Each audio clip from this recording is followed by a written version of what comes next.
imagine making $453,000.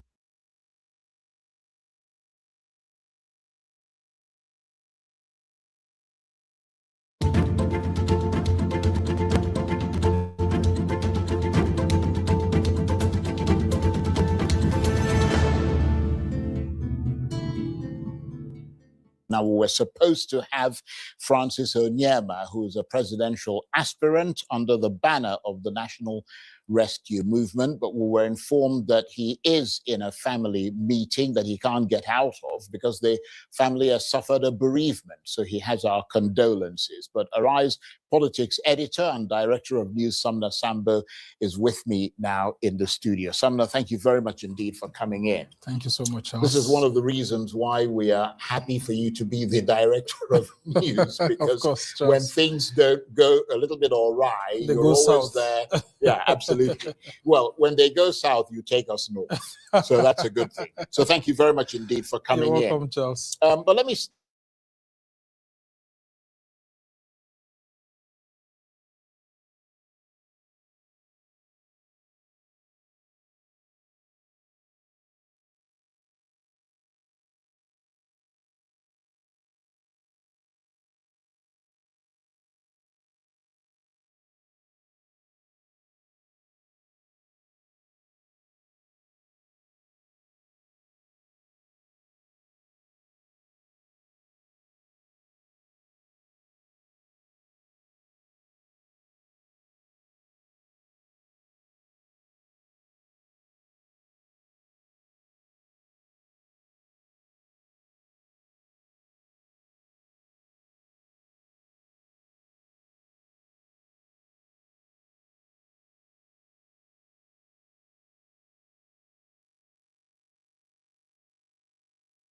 start by asking you, because we had sort of the last half an hour or so, we had the National Publicity Secretary of this new obedient Kwankwasia movement, sort of the fusion of the two, talking up the movement. But give us your considered analytical assessment. What's your take on that movement and the potential significance that it has at this point? Yeah, I'm very happy that these groups of supporters are coming together, not with the support of the potential presidential candidate or vice presidential candidate, but it's been organic. Indeed. So you see them appointing their coordinators from states to zonal and then, of course, national.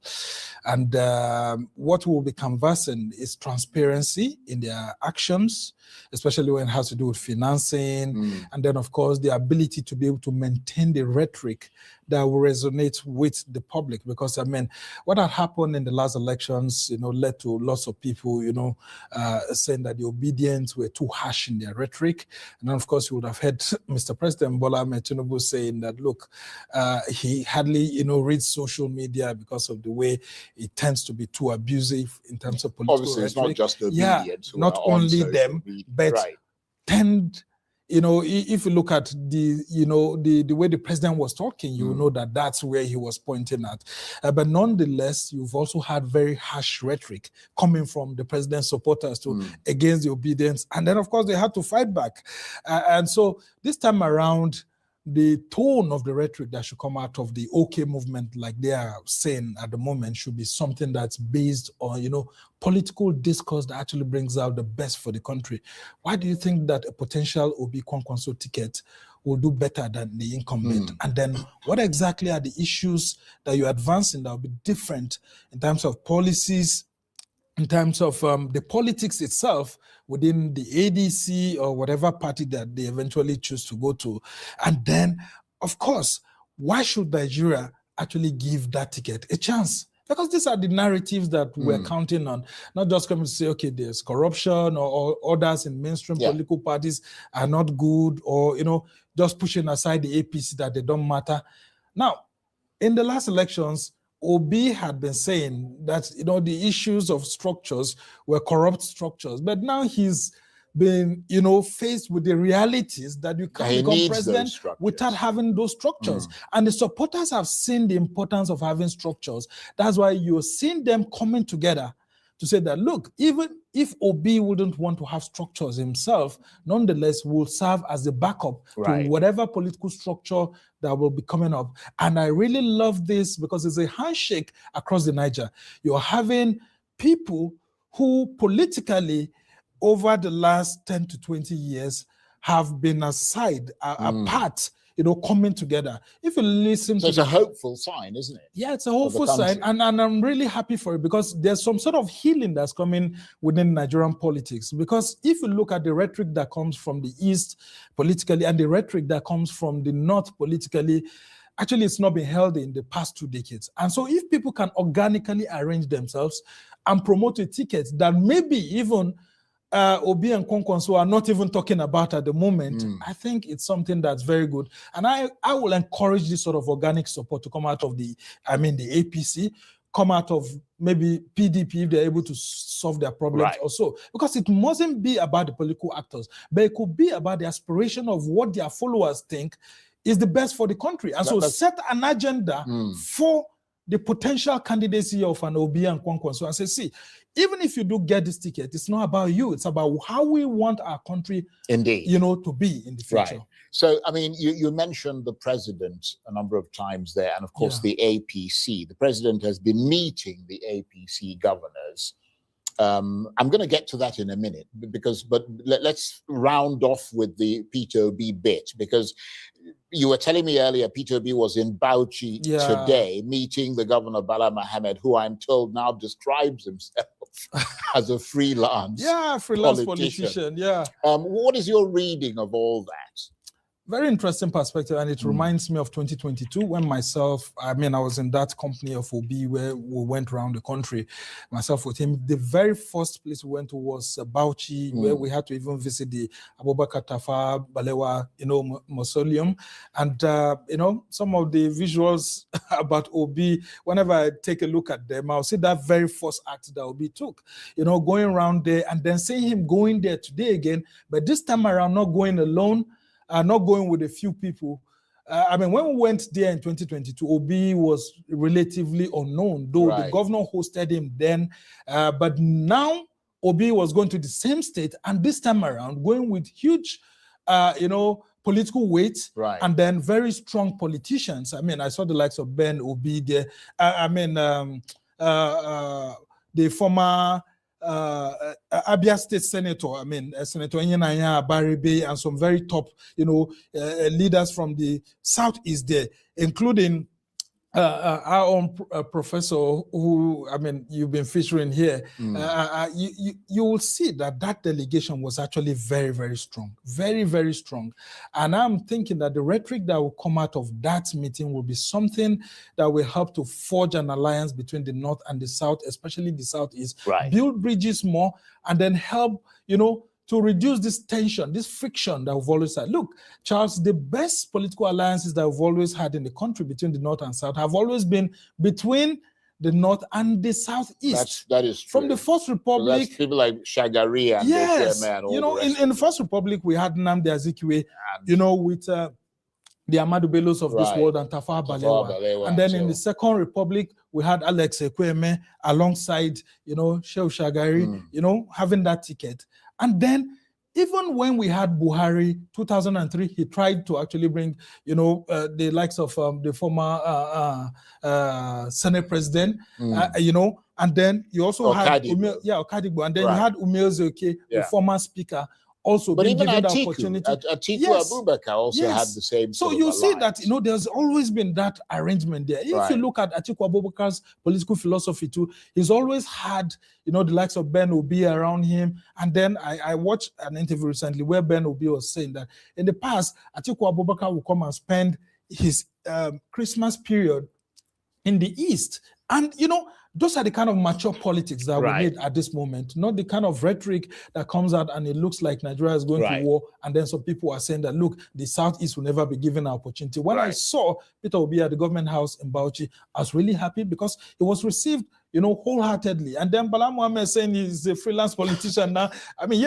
No team is willing to sign him at the moment. APC hasn't signed him. I like that. Yeah, so he's a free agent. Yeah, he's a free agent, a free moral agent. PDP, is scattered, and ADC too. he's not been able to settle it. Well, So, let's just, I don't mean to interrupt you, but we've literally got a minute or so left. The president has been meeting with APC governors. What was the substance of that meeting? Well, he clearly stated that he doesn't want a rancor, primaries. So he's asking for a rancor-free primaries, asking them to go back there, and then for the party to, take any measure that it can in terms of whether adopting direct primaries or the issues of consensus. Because APC has come to realize that the issue of consensus will not play out in all states.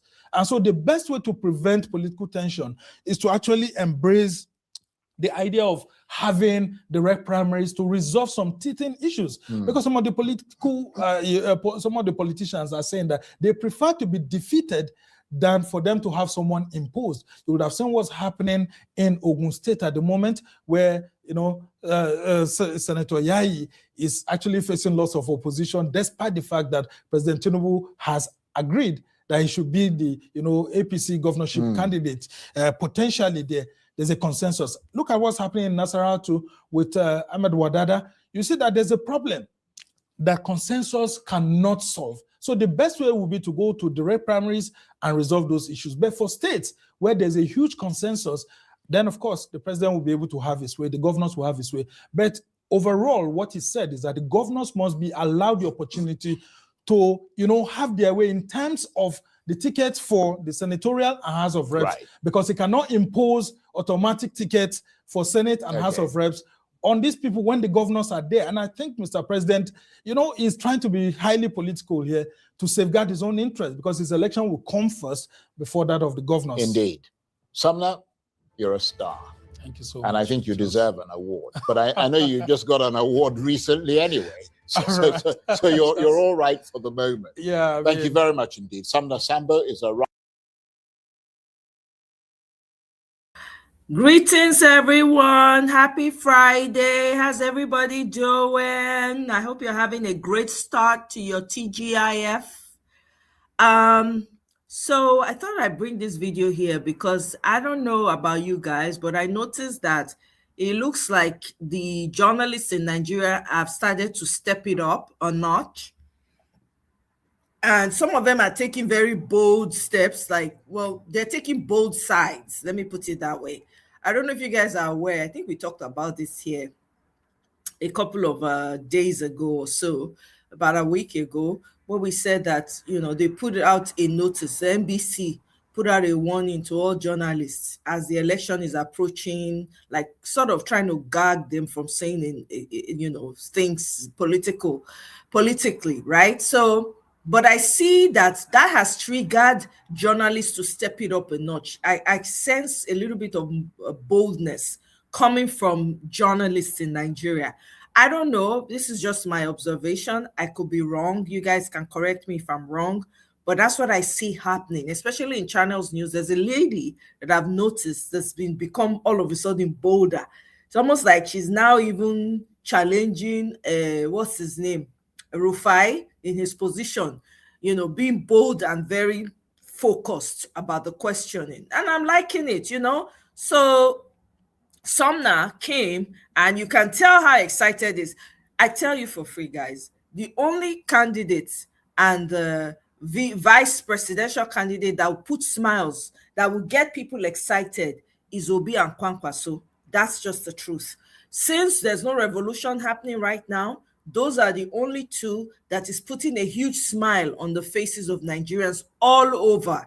Okay, I'm going to be showing you some videos from Twitter as well to let you guys know. Every day, this man is gaining momentum. Every day. He recently visited Bauchi. I mean, look at the crowd. Even some Agbado people were hustling for pictures from the one and only, right? So anyway, let's keep it going. I have another video that I want to share with you guys, and then we'll continue to talk. And if you want to come on the studio, you can use the link. I don't intend to be here for long, but if you really want to say something, you have something on your mind you want to talk about, especially as the election draws closer, feel free to use the link, okay? Otherwise, we just keep this moving. And please, as you come in, kindly like the show, please. Thank you.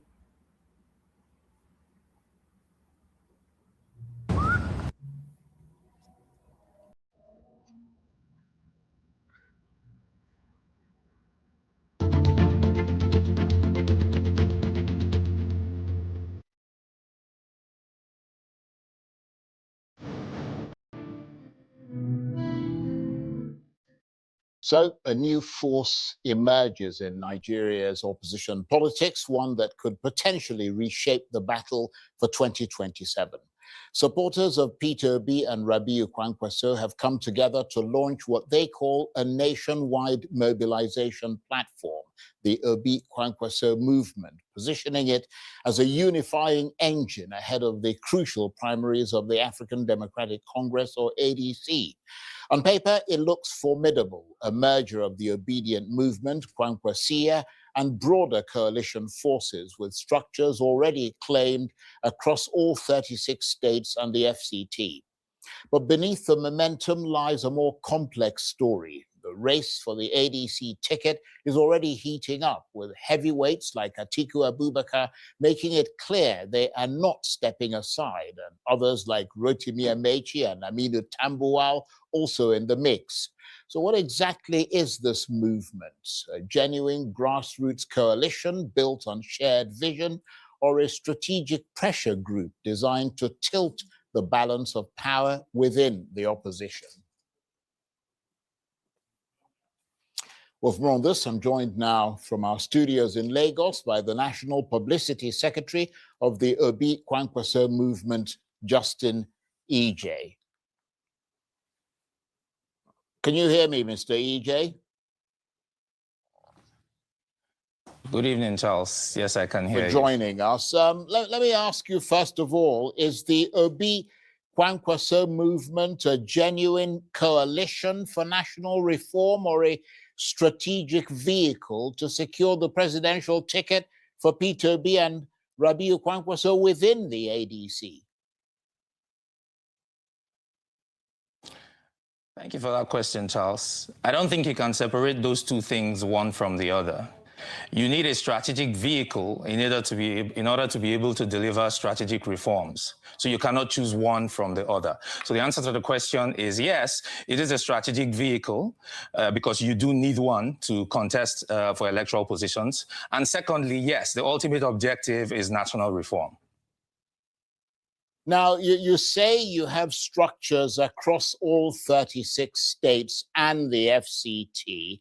I mean, what does that actually mean in practical terms? Are these real grassroots networks, or just political placeholders, if you like?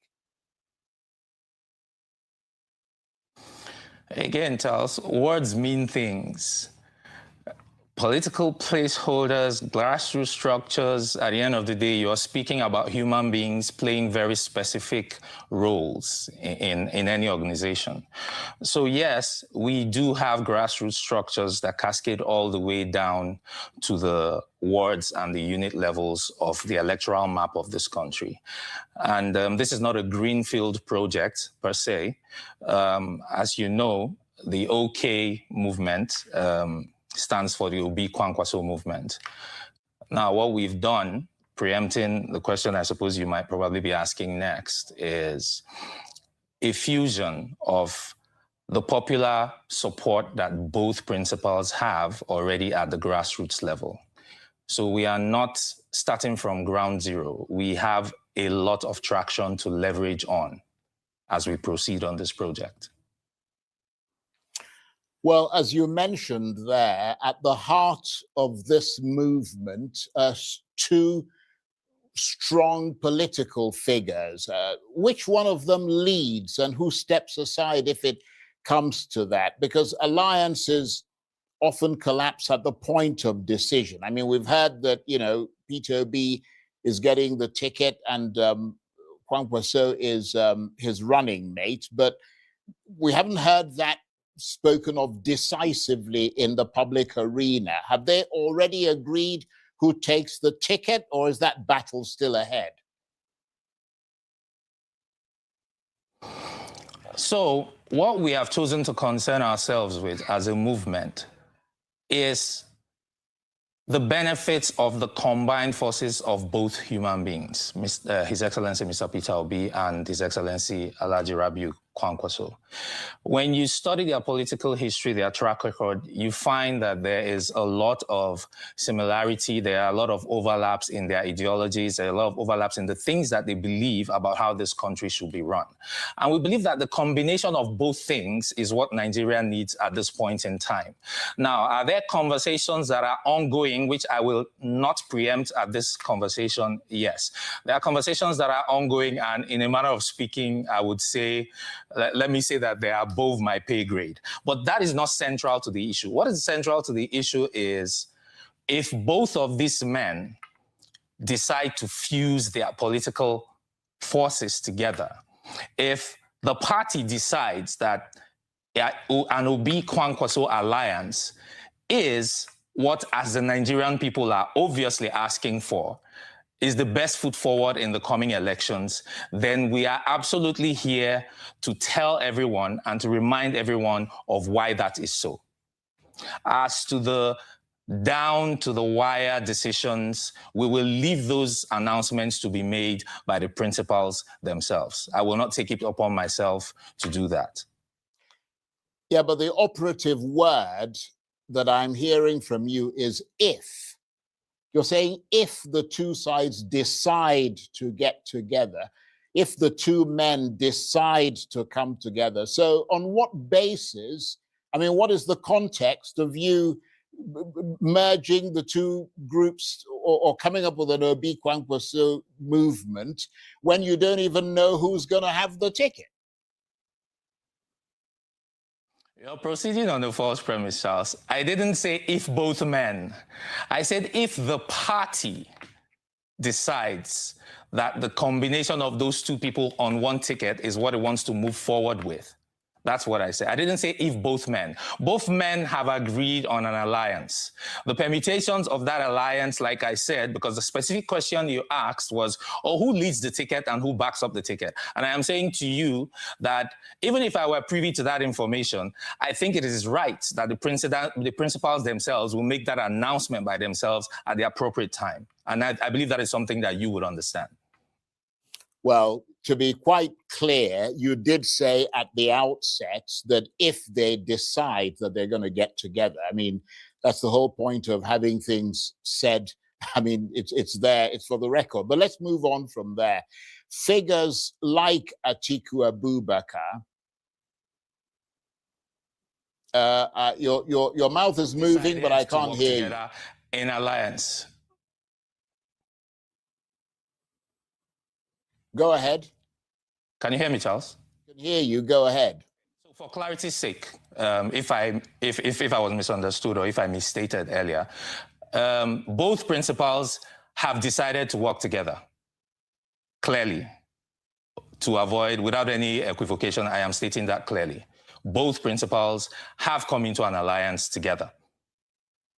Right, okay. Well,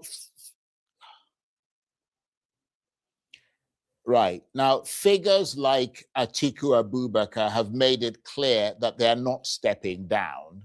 Is this movement designed to counter him within the party? What if you could claim a stake on what's set to be the biggest IPO ever, starting with just $500? That's a very good question. Now, His Excellency Atiku Abubakar and the other political players in the party are very much entitled to their aspirations, and nobody should begrudge them that. We certainly do not. But in every democratic process, as you will agree with me, people will put forward their aspirations, their ambitions, and it is left to the voting population to decide. It is left to every man to decide for himself, I think I will pitch my tent with this person or that person. And having said that, we are focused on the benefits of an Obi-Kwankwaso combination.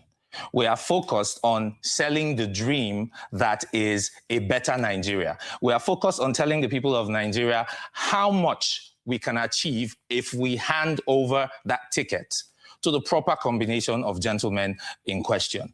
That is not taking away anything from Alhaji or anybody else for that matter, to run. At the end of the day, it's a democratic process, it's a contest, and there are two options that are available here to all players. There's either going to be a consensus or there is going to be a direct primary exercise.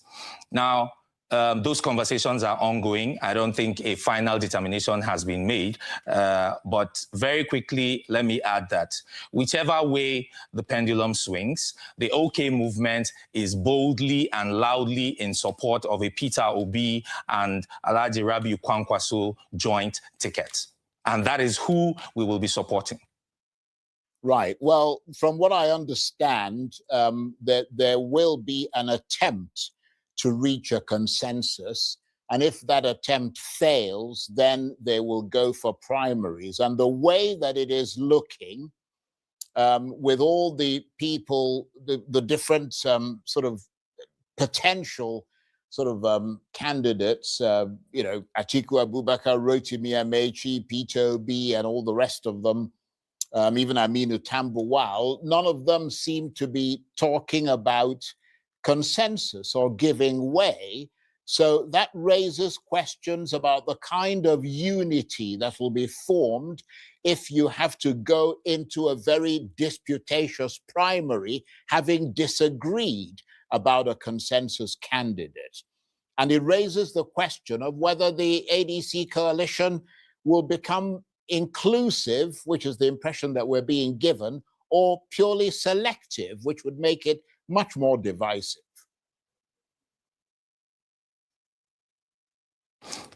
So I don't think there's anything in that process that can be predetermined to be disputatious. Obviously, it's a contest, and everybody who submits himself or herself to the contest implicitly submits to also the outcome of that contest. They are not political neophytes. Like you said, there are a lot of political heavyweights in the running. And the expectation is that, the hope is that a consensus position is arrived at. Now, failing that, like you rightly said, we will go on to primaries. The whole point of a coalition is that everybody, what is implicit in a coalition is that everybody cannot be on the ticket. It must narrow down to one person or two people in a joint ticket. Every commitment that has been made by every one of these leaders that I have heard is that whatever the outcome is, they will be supporting whoever gets the ticket. And I think that we should take that into account. I do not think that we can assume, or we should assume, that if one person gets the ticket, then the coalition falls apart. Obviously, coming into the coalition, everybody knows that one person is going to get the ticket, right? So it's sort of foregone conclusion. I have watched the rhetoric coming out of all parties, and I think there are very mature gentlemen that are committed to what the greater goal is, which is a better Nigeria than the one we have today. Right. Well, let's move beyond the general, you know, the sort of ADC personalities, to the particular, which is the Obi Kwankwaso movement that you're the National Publicity Secretary of. What is the ideological foundation of this movement? What binds obedience and Kwankwasia beyond the desire to win power? Because if it's not rooted in shared principles, isn't this just a temporary alliance of convenience? Brilliant. Now, as you would have heard, quoting His Excellency Peter Obi, first of all, as you would have heard him say on various fora, he is not running for power for the sake of power itself. It's a means to an end. And what is that end? And this is where the fusion of ideologies between both men come in, and which is what we stand for. We want a Nigeria that works for everybody and not for some people. We want a Nigeria that respects the dignity of the Nigerian person. We want a Nigeria that institutions are allowed to perform their roles without political interference, where we can draw a very distinct line between politics, politicking, and governance. That is not the country we have today. Nobody knows where the line between politicking ends and where governance begins. So it's one long continuum of politics. We reject that. We reject violent elections. We reject violence in the political process. We believe that people can disagree and not be disagreeable. We believe in a Nigeria where safety safety and security of all citizens is guaranteed and seen to be worked for by the government. We want a Nigeria where the voices of the people who are being led are actually taken into account in the formulation of government policies. We want economic policies that are people first and people friendly, not profit oriented, not based on extraction, right? These are the things. We have healthcare policies in the country are not serving the people. These are the things that bring these two gentlemen together. These are the things that we believe in. When we say that a new Nigeria is possible, when we say that Nigeria will be okay, this is what we mean. If we put the right people in the right places, if we stop the typical horse trading and politics for personal benefit, there is simply no other way that this country moves forward if we do not do that. Those are the things, those are the threads that bring the Obi and the Kwankwaso alliance together, and those are the ideals that we stand for. But of course, your aim is to, head towards 2027. How exactly does this Obi Kwankwaso movement intend to convert enthusiasm, because you're clearly enthusiastic, but how does it intend to convert that into votes, especially in regions where both Obi and Kwankwaso have struggled to break through historically? We're going to show you 13 mind-blowing use cases for creators using the new AI Workspace 2.0 from GenSpark. Silicon. That is the beauty of this alliance.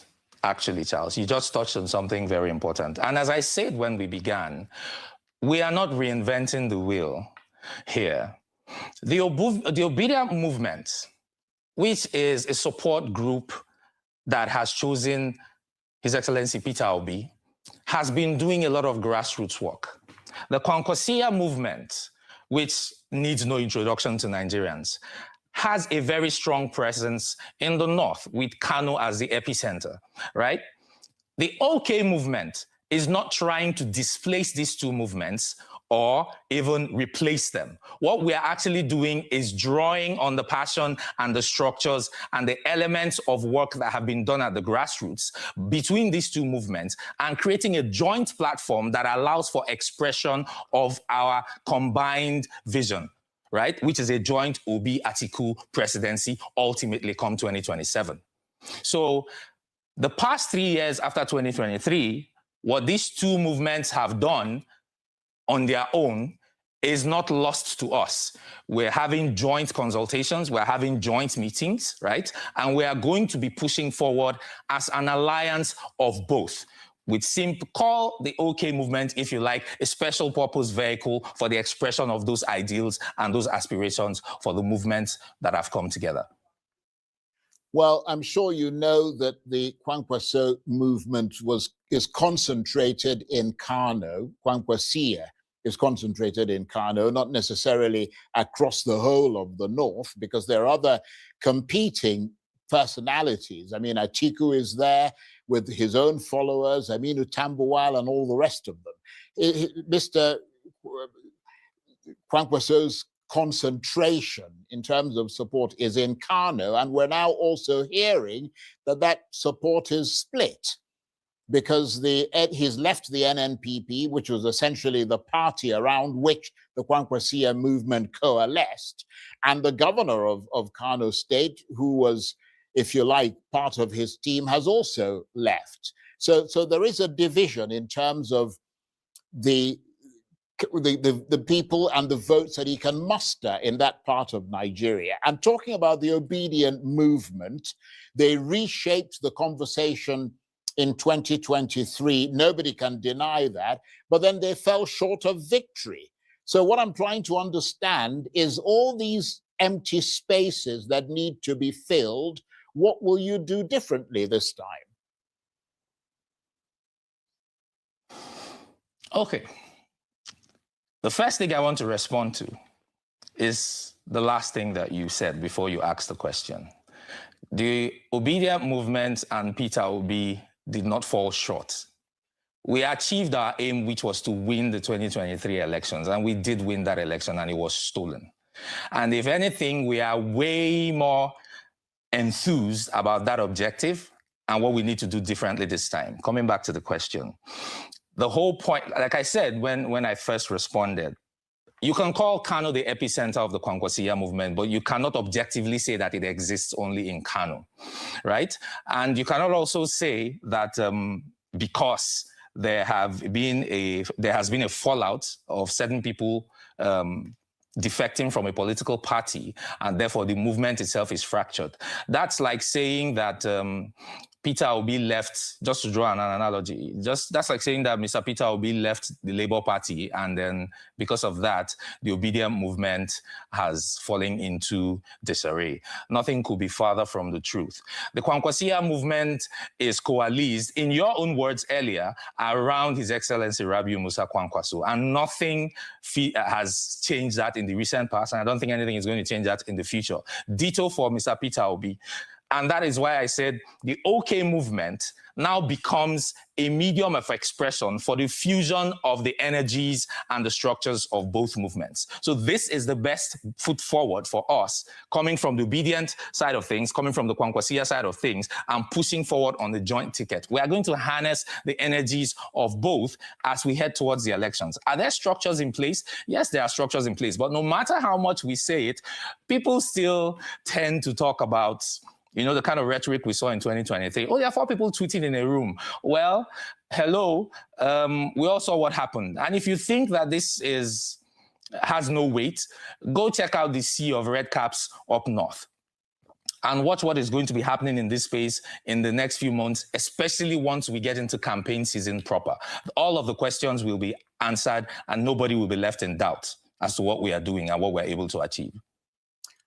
Of course, even though you are the National Publicity Secretary of this new movement, you are in fact an obedient. You're not a member of the Kwankwasiyya movement. So to some extent, what you can say about them and for them is limited. And in Nigerian politics, I mean, you're not a northerner either, are you? I mean, in Nigerian politics, there is that ethnic, sort of tribal and religious elements that always comes in. Nigerian elections, I'm sure you know, which is one of the reasons why you're seeking an alliance, are often defined by these very factors. How do you realistically overcome that, since you don't have any direct control over the Kwankwasiyya movement? I mean, there's no guarantee at this point. I mean, I don't know if you've got any figures of how many Kwankwasiyya people have actually officially joined the movement that you're talking about. Because, I mean, in a country where there's a lot about identity politics, that's a very important issue, isn't it? You are correct, Charles, to a certain extent, that in the political rhetoric in Nigeria, religion and ethnic orientation have become way, way too prevalent in the discourse. But here's the reality that everyday Nigerians live, Charles, and I will come back to the core of your question. Today, I filled up my tank. I intended to fill up my gas tank, and I spent 50,000 naira and it wasn't full, because the pump price was 1,300 and some fractions, right?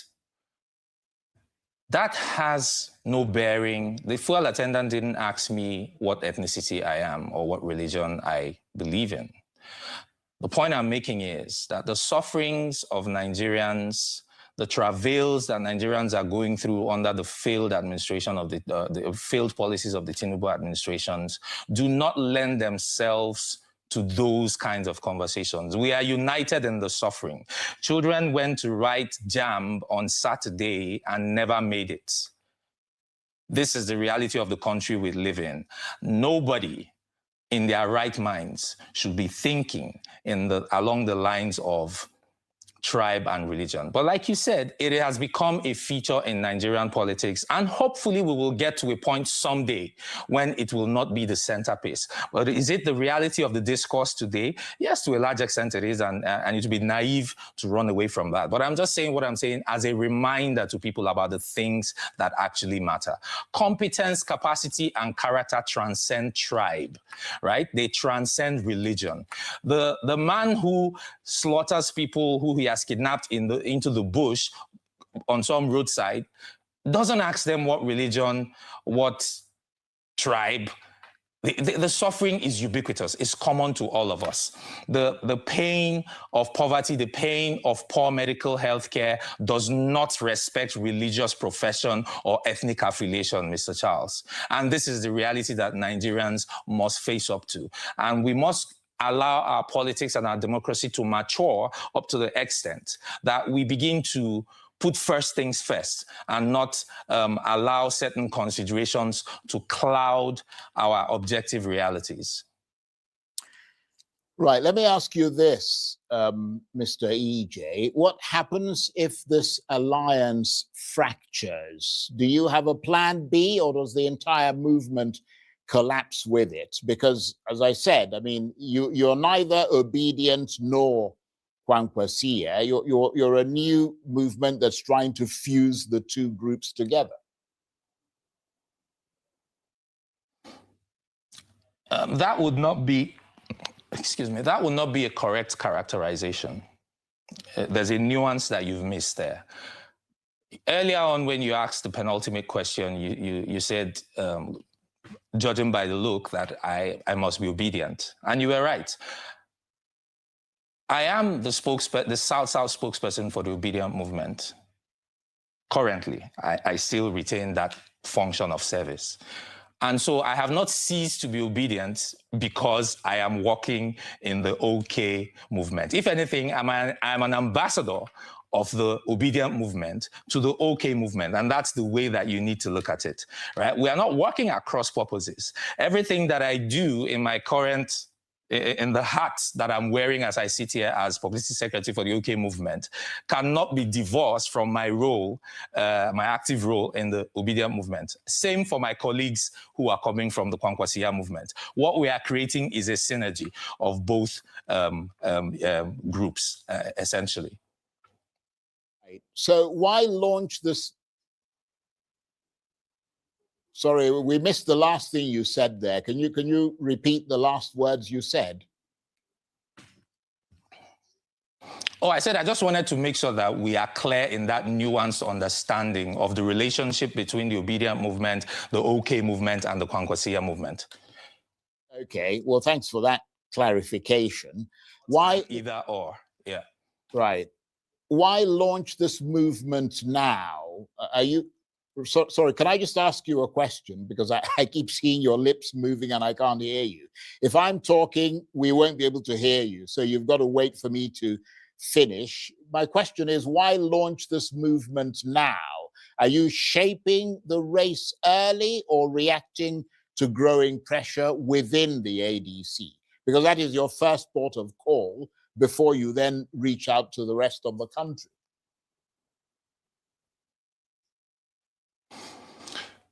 Oh, yes. I mean, you can attribute motive, Mr. Charles, but everything happens in sequences of time. Are we under pressure? No. Maybe we are the ones applying pressure, who knows? But at the point where an accord had been reached between the two principals, some of us began to think about how best to now sell the joint ticket, as it were. How do we advance the conversation of the joint ticket? Now, as we all know, the obedient movement is Peter Obi, the Kwankwasia movement is Rabiu Kwankwaso. But here we have these two gentlemen coming together.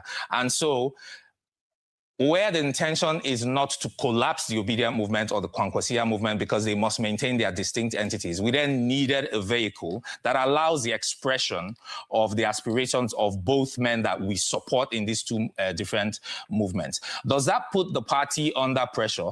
We would hope that it is not received as pressure. We would hope that our advocacy, which is what it is at the end of the day, we would hope that our advocacy is received in good faith as people who are speaking for what they see to be the best option, in our opinion, for what the party should put forward. When you go for a competition, when you are in any competitive process, you put your best players first. You put your best foot forward. And it is our considered view that the combination of Mr. Peter Obi and Alhaji Rabiu Kwankwaso is an election-winning combination. No holds barred. On that note, I want to thank you very much indeed for taking the time to talk to us and to explain this new movement that you are representing here tonight. Justin EJ is the National Publicity Secretary of the Obi Kwankwaso movement. Welcome, Ife of life. See as your face they shine. You never tell us secret. You are keeping the secret to your chest alone. See as you be like baby. Eh? See as you be like baby. If you share secret, you not great share. No wala. Welcome, my sister. Good to see you. You look good though. Your face, your skin is popping. It's shining. Which water you they drink? I beg. Make me say go buy the water. I know they hear you. You're on mute. Oh, I said tap water. Tap water. I know follow you for that one. You're on your own. If that is what okay, good for you. Oh, now welcome. Oh. My dear, how are you? I'm fine. How work? How is everything with you? I can't complain. I'm just worried about my country. Sometimes I don't even want to listen to what is going on social media anymore. I just scroll like this, like if you're not saying what is entering my ears, the way I will scroll up, scroll down and be going. Yeah. I don't know. You see, Nigerians are the problem of Nigeria. I was watching this former power minister. He went to his state and was controlling traffic, and people were hailing him. They gave him a heroic welcome. I said, "Chai, my people." I said, somebody wey no fit give us power is coming to run, and he's gonna win. He's gonna win the election. And then you people will come out and be crying and yelling and screaming. But you people are the same people that gave him a heroic welcome. Somebody who couldn't give you people power. But he will have power in his house. You see that mansion he built, there will be power there 24 hours, 7 days. Now. Free. Yeah. But you people don't have that.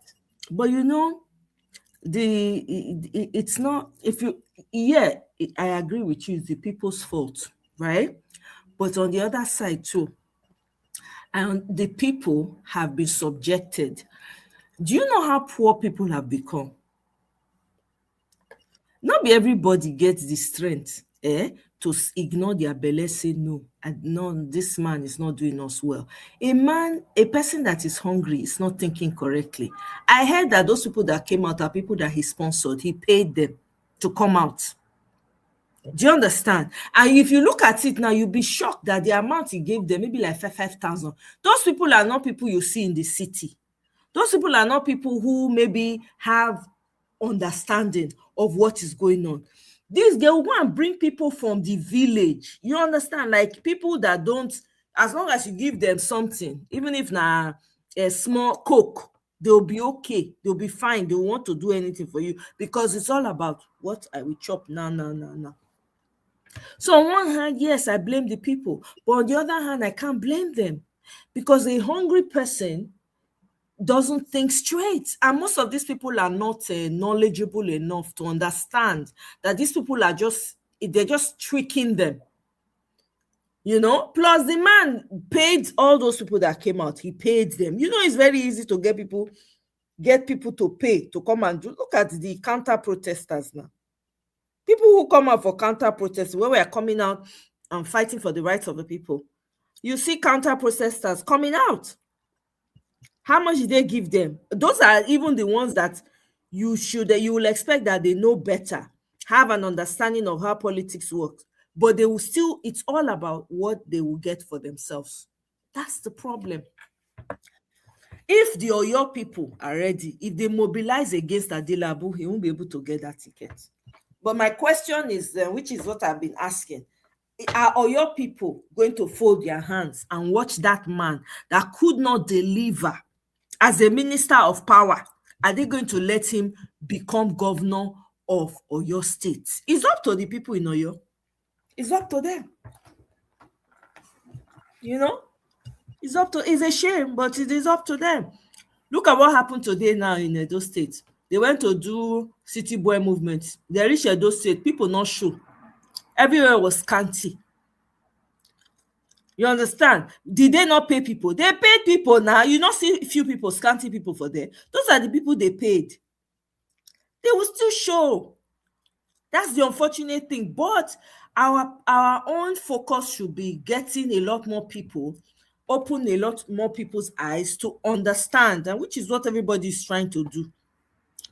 Because say people no go collect money, say they no go come do, come they lie down for these people, they salute them. Now lie you. Yes, that's why for me, I will always give the North kudos for this, because the North is more politically aware than the South. Look at what happened to one of the representatives that showed up in the North. They carry stone, they pelt the man car. Did you not see that video? They almost beat the man safe. They rough handle, that they say, Bamayi, Bamayi, Bamayi. No, we don't want. South, when it's supposed, when they claim say we know book, now we go school pass. Are we not the ones that are supposed to be doing stuff like that? We too, we're supposed to be matching these people energy for energy. They not understand what is at stake for them. If you can say anything about the North, but you see this political savviness, forget. They know it hands down. They understand how it works. Any welcome or greetings, my sister. Do you understand how it works? That's how Southerners are supposed to be treating their politicians. But how many Southerners you see say they treat their politician like that? You see that they speak big English. They'll come give them money, put millions for their hands. All of them go keep quiet.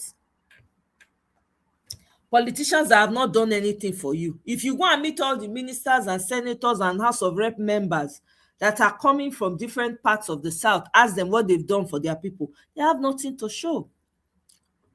They have nothing to show. That's the problem. Now, what do we now? The chance, now the one chance when we did be that. Eh? Oh, look at see the camaraderie between the Northerners. They don't make up their mind. Say this is not how we want to do them. This is how we're going to go about it. Nothing, no amount of food when you want to give them. Why can't the South be like that? Exactly, any. The South has no excuse. You have more, okay, comparing the numbers, you have more educated people in the South than in the North. Look at the North, even with the hunger, look at what they are doing to their people. They are telling them, no, we don't want it again. We don't want Turumbu again. We don't want Kurumbu. We don't want him. They are making it loud and clear. What is the South, unko? The South, unko? This with all this, the oil when they come from the South, everything when they come from the South is not benefiting the people. Most of the South is undeveloped, underdeveloped. Nothing is happening. You will expect that they will all pour out and say, yes, we'll come together, we will fix, we'll go deal with these people, make them get sense.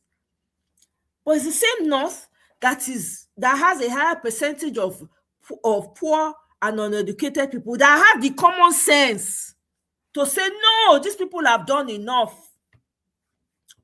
Eh? Why is it that way? Why? That's the question me they ask. So yeah, in as much as, yes, I see that video and I just shake my head. I say, oh, more. People see they welcome Adelabu for not showing anything, not doing it, no light. People have been in darkness. Different communities are coming out. I saw one video of a community from Ebonyi coming out and say, no light, no election. Another community, I think, is in is it Calabar or I don't know where exactly now. They are coming out and saying no light, no election. Some people are even taking it upon themselves to fix their roads. That's how bad it has gotten. That's how bad it has gotten. So we will continue to talk. Me, I've said it, 2027 is war between Nigerians and APC. As we can all, or as it has been made known to all of us now, Mikey Guinea don't tell us, say, they are free to, inside that electoral law, they sneak in, they can even do their own ballot by themselves, their own ballot paper. So if you vote, what they not like, they feel use their own ballot paper, change the number, put the name in the You see, that's my thing. This is not the first time this man is granting interview. This is the second time in, I think, in 2 months or less than 2 months, right? Yeah, after he found those things now. Yeah. So my question is, what are opposition doing? Because these people, they will do anything and everything to. It's not about mobilizing people, but what are they gonna do? If you can, when he said that thing, did you see how Rufai reacted? Yes, now. Rufai was like, so yeah. Do you understand? The man had to, thank God he even went to read it. These are things that the opposition cannot say they don't have lawyers. This is what some of their lawyers are supposed to sit down, be line by line.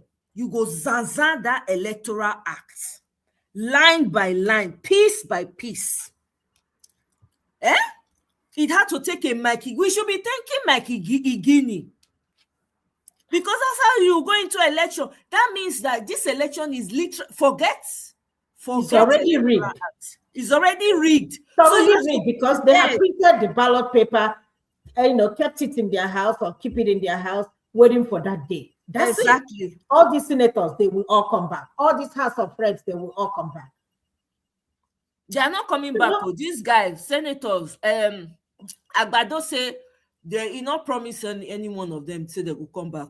He not give them that promise. So they are disappointed. Even in the Senate, it's possible that he's going to change them and replace them with people that are even more, the ones that will just be licking the floor for him as he's coming. Which other one? He gets everything. I mean, what was going to be better than what he has now? Well, people that are just rubber stamp, just stay there, just they look. This is the problem. Michael, welcome. Greetings, my brother. Mona, see you. Now they rush us. Look at, see Peter Obi. See love everywhere the man goes. I never see this kind of thing before. See, the hostel for people.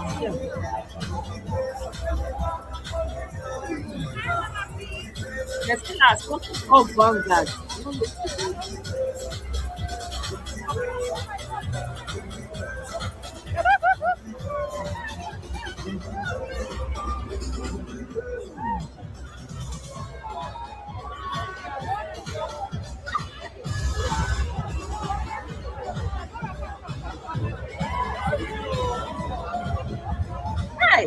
That's the rush. Like Jackson. Another like Jackson. This is how they were rushing like a Jackson. The only difference now is that they are not fainting. Oh my God. I've never seen anything like this. They're literally saving him. Hey, go! Yeah. Now they rush the man. See another one. This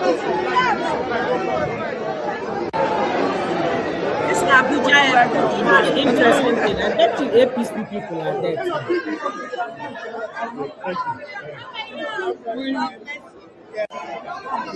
I bet you APC people are there too.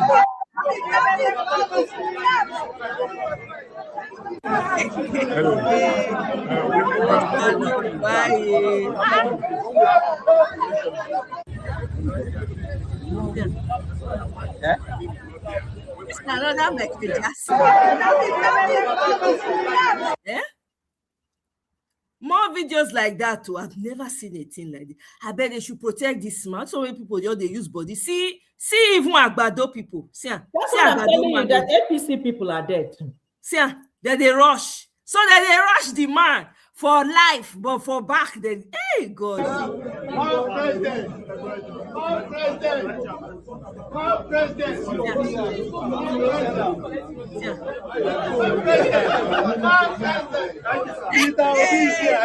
Oh, jolly, oh, Abamela. Amy, see, says they rush the man like hot cake. I bet more not listen to my president. I don't know who your president is, so but this one, my when I see, they stop to listen. No, you won't do that. That one. Yes, the present government is bent on ensuring that I'm not a candidate of any party. That's their plan. That's all. I was in Labour Party. Now. Where is she? We went to court. I don't come back, oh, Michael. We won. We enforced. Went up to Supreme Court. I believe we won. And all the things we want to do to resolve issues and everything. From April, when the court decided, which would have allowed us to be able to resolve, even bring everybody together and solve it. They did not do INEC. The body that was for on purpose did not do anything. April, May, June, July, August, September, October, November, December. Not here. About 8 months, 9 months. Nothing was done. Until they started telling the leadership and certain category of people that they will not do anything until Obi, as long as Obi is there. Because of the interest of the government. They hear? So I decided, okay, we're already talking with the coalition. Let me now join.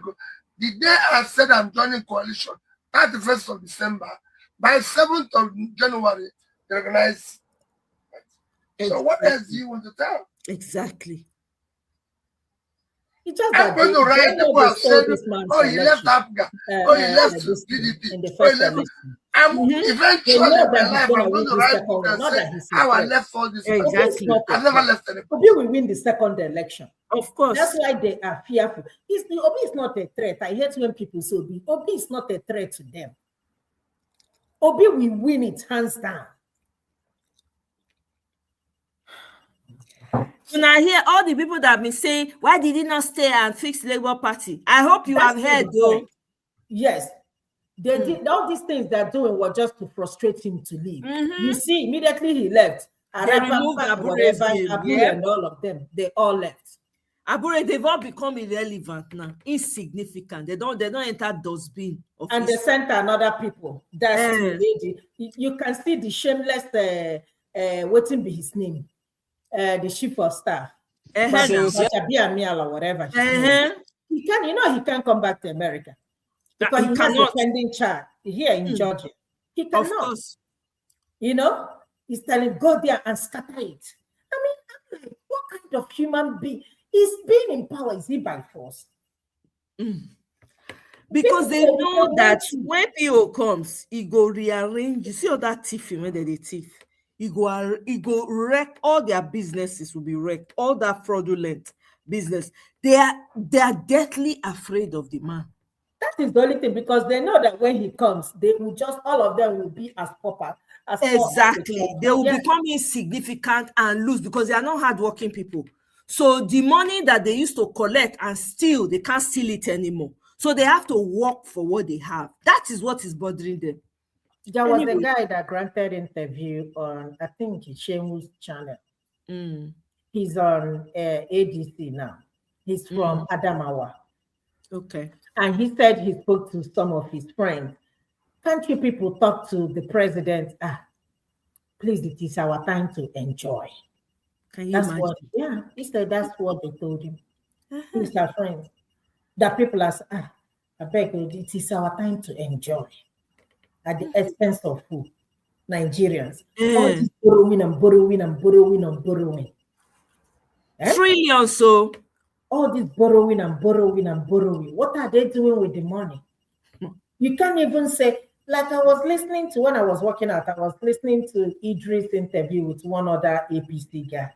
I just felt sorry for the guy. Because there is no way you can defend this APC without looking stupid. Of course, you look like the person will look like fool, like who they don't collect in brain. You know? I beg you.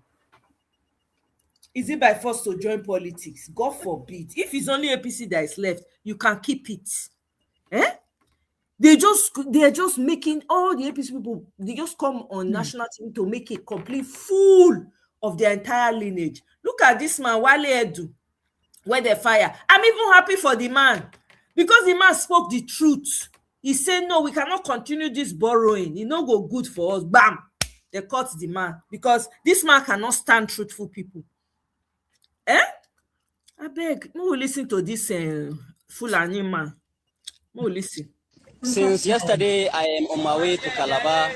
I go to GUO first. I see there GUO Park. They say they are not going to Calabar. They tell me I have to come to GIGM. Here I am standing GIM. But after I pay the money in the early morning, when I go to Interbus, the passengers say they are not going to travel with Fulani. Just because of I am Fulani, they are not going to travel with me. Which make the GIGM to pay me back, refund me my money. They say they are sorry because passengers say they are not going to travel with Fulani. It's unfortunately. I'm sending this video to the world to know how we feel in our country. Today in Nigeria, just because of the Fulani, people will say they will not travel with you. Unfortunately, it is unfortunately. I'm sorry, my dear people. I'm sending this message to the world for people to know how Fulani feel in the world, how Fulani are feeling in our country, in Africa, general. This is what is happening to Fulani. First of all, my brother, I'm really so sorry you went through that. I'm really sorry that your journey was disrupted because people think you are a Fulani. I'm so sorry about that. But we also need to tell each other the truth. Okay? With what Fulanis are doing in the country, do you think people will trust Fulanis enough to be close to them? That is the first question. Our people are causing harm. Our people are causing unrest. Our people are causing atrocities, instability in the country. So what they are doing is simply not because of hate. It may not be necessarily because of hate, but because of self-preservation. Okay, they don't know you. All they know is that you are a Fulani man. Yes, people can feel very, very, very unsafe around you because you're a Fulani man. Yes, so it is true. And this is what I always say. When members of your community is causing harm and you are not criticizing this harm, even you yourself, you become their victim. These Fulanis who are causing unrest to Nigerians, they are not directly attacking you, but their attitude, their behavior in the society is making people chastise you, is making people reject you. You see? So if you are a wise Fulani man, this is even the time for you to come up and condemn this at all cost. Not just speak and be defensive. That is not all Fulanis. That is gaslighting. It's not all Fulani, but it's always Fulanis that are spearheading this wicked jihad. Okay, bye.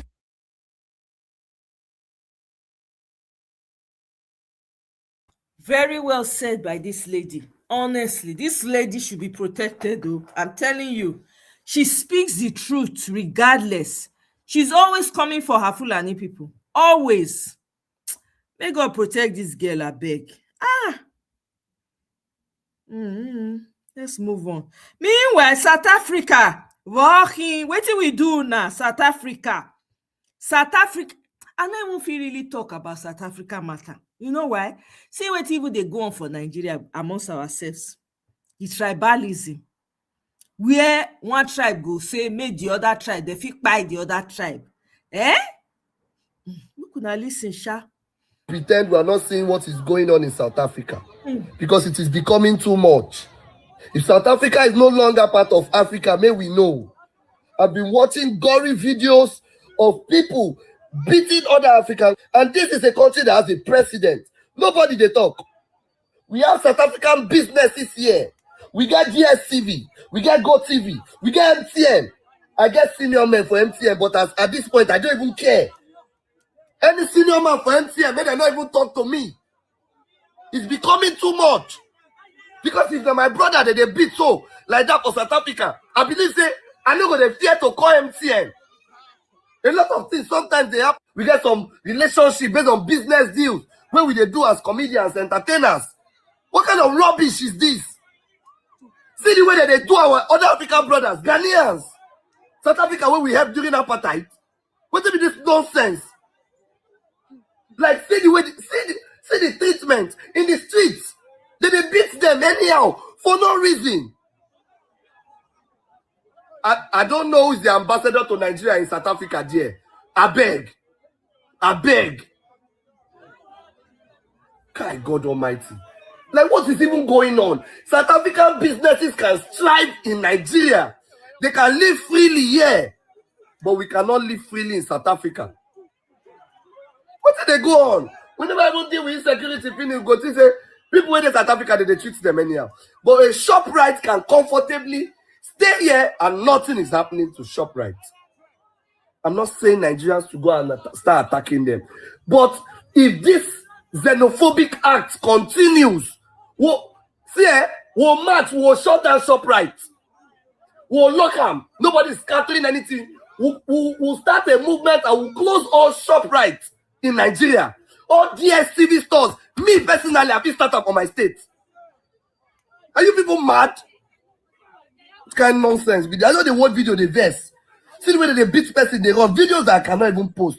Human beings beating another person for no reason.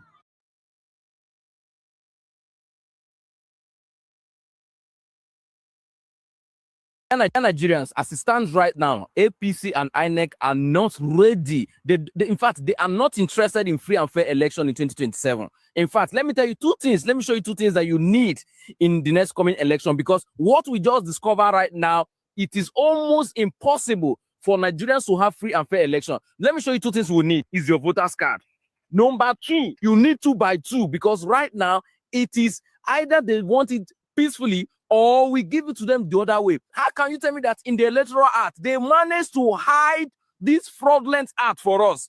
So apparently, the Electoral Act that was passed, the APC-led administration in collaboration with INEC, the branch of APC, which is led by Joash Amupito, they passed a law through this Akpabio, these rubber stamp senators. Now, you don't need INEC certified ballot paper to vote, meaning that me, Justice, I can print my own ballot paper and bring it to election day, and electoral officer will accept it. Meaning that on election day, APC can bring their own ballot paper and use it to print, and INEC will accept it. Meaning that they can go to the backyard and put their own ballot paper, and INEC will accept it. Do you understand what that means? It means that you can go to printing press now, print duplicate of ballot paper, bring it on election day, and INEC will accept it. So that serial number that make it authentic is no longer needed. That is what they hide in the Electoral Act. And then Nigerians must not allow that to happen. In fact, let me play the video for you so that you can understand in detail why we are crying and why we are shouting. I have now found a more dangerous 3 provisions, and I put them out so that I think that Nigerians can read it, they can see it before any comment. First, let's go to section 63. Now, section 63, which I just discovered, they have now reintroduced something very terrible. You can see it there. That ballot paper that will be used for the 2027 election, that does not bear the official security features of INEC, should be accepted by presiding officer. You can read it there. That where the returning officer satisfied, the word satisfied, that was contained in section 49 of the 2010 Act that took us 20 years until 2022 to repeat, to remove, because what is the objective condition to determine what satisfies a presiding officer? A presiding officer has now been given the discretion to now accept ballot paper, notwithstanding the absence of the official mark, and to count that ballot paper. What that means is that before this election, politicians who now have access to the the security features of INEC ballot, they are going to produce their ballot papers. They're going to print their own ballot paper that have to be accepted. This is dangerous, as put in the Electoral Act. Similarly, may I show section 138? No, 138. Let's go to section 138. Section 138 has been one of the rigging provisions that we have cried out to be removed. As a matter of fact, you remember that in 2019, in this current republic, under Buhari was the only time that there was no Electoral Act passed. Because when we made that recommendation that this thing should be removed, this section should be removed, you remember that it was rejected. And what the section says, grant of final petition.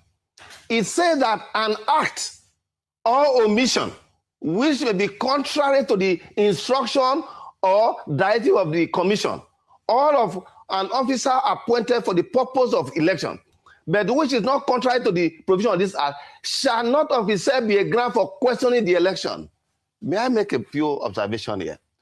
You see, when you want to deceive people, you put it in words. Bring that section back again.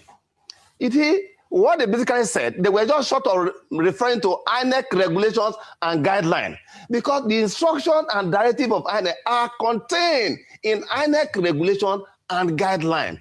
They are saying that a presiding officer, an assistant presiding officer, a collation officer, a returning officer, they can abandon it. So they provided immunity there without repeating. Then let's go to the last section.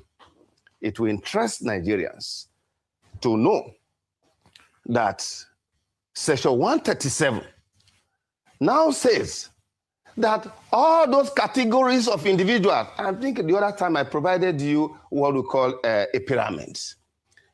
All the categories that we have just mentioned, presiding officer, returning officer, it says that where the petition, that's anybody go to petition now, to go to file a petition.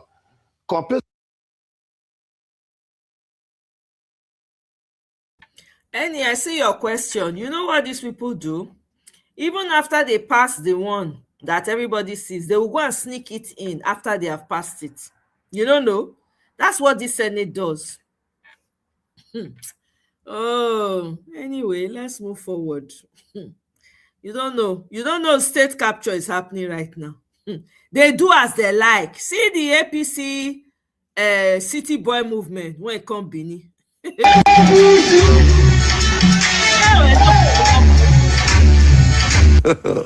God have mercy upon us.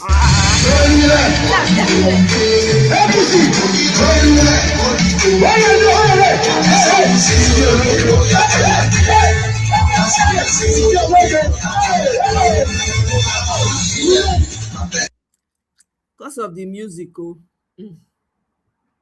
See, it can't run go where people did. I should say those people when they run go meet, so they carry them come from wherever they are coming from. Scanty, nothing they happen for there. And those people will not never always they disappoint me. They like their reaction. See, they carry city boy enter. Hey, I can't leave the music on, no, guys. Unasha no. Yeah, it's the same thing all true. See, look at it. Empty. People have rejected them. Ay, God, I beg.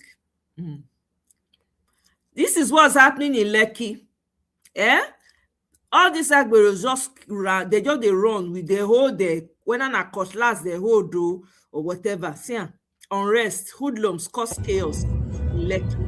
This is absolute rubbish. See Lekki, guys. This is rubbish. See the way these people are committing. Lead my steps. Rubbish. Open the doorway. I lights. Everything Close and fast, do I'm right. Open doors. Yeah. Hey, Eweleke. No time.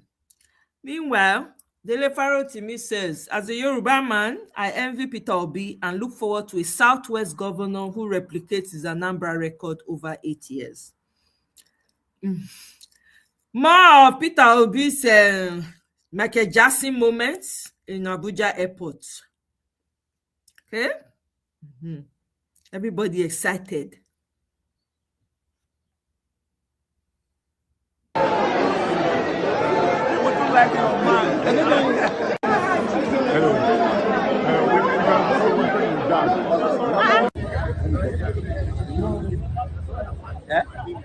Seen it. Let's keep moving. Our Michael Jackson. I can't play that video because there's music in it, and I don't want them to take down this video. See Edo. Empty seats. See where they go gather. See where seats they. Oh, Edo people now do this one. No respect. Meanwhile, they say Peter Obi is going to be in the University of Ife, Obafemi Awolowo University, 9 a.m. on the 25th on Saturday, tomorrow actually. So if you are there, you have people that are there, tell them to go. If they no go cancel them, sha. When I hear this South African man, reason why they go after other Africans. These girls who are sleeping with foreigners, they must never think they're going to control us. This is our country. Yeah? Okay, Nigerian men and other Africans, when they collect South African women, they pain them because their women not they agree sleep with them again. Because Nigerian men enter the room, Nigerian men, when they be spoilers, they go take you to very high place, promise you heaven and earth. Yeah. Or you're for you if you fall, Yakata. Oh. Secondly, we've removed the subsidy. We're not spending it. What we should now see is fiscal consolidation. You cannot remove wastages and continue borrowing. Higher thing, and I've said this before. So you need to see the benefits. So if you're not paying the subsidy and you've got the money, why are we still borrowing and borrowing? What are we borrowing for? Your president has just initiated a loan amount of 516 million.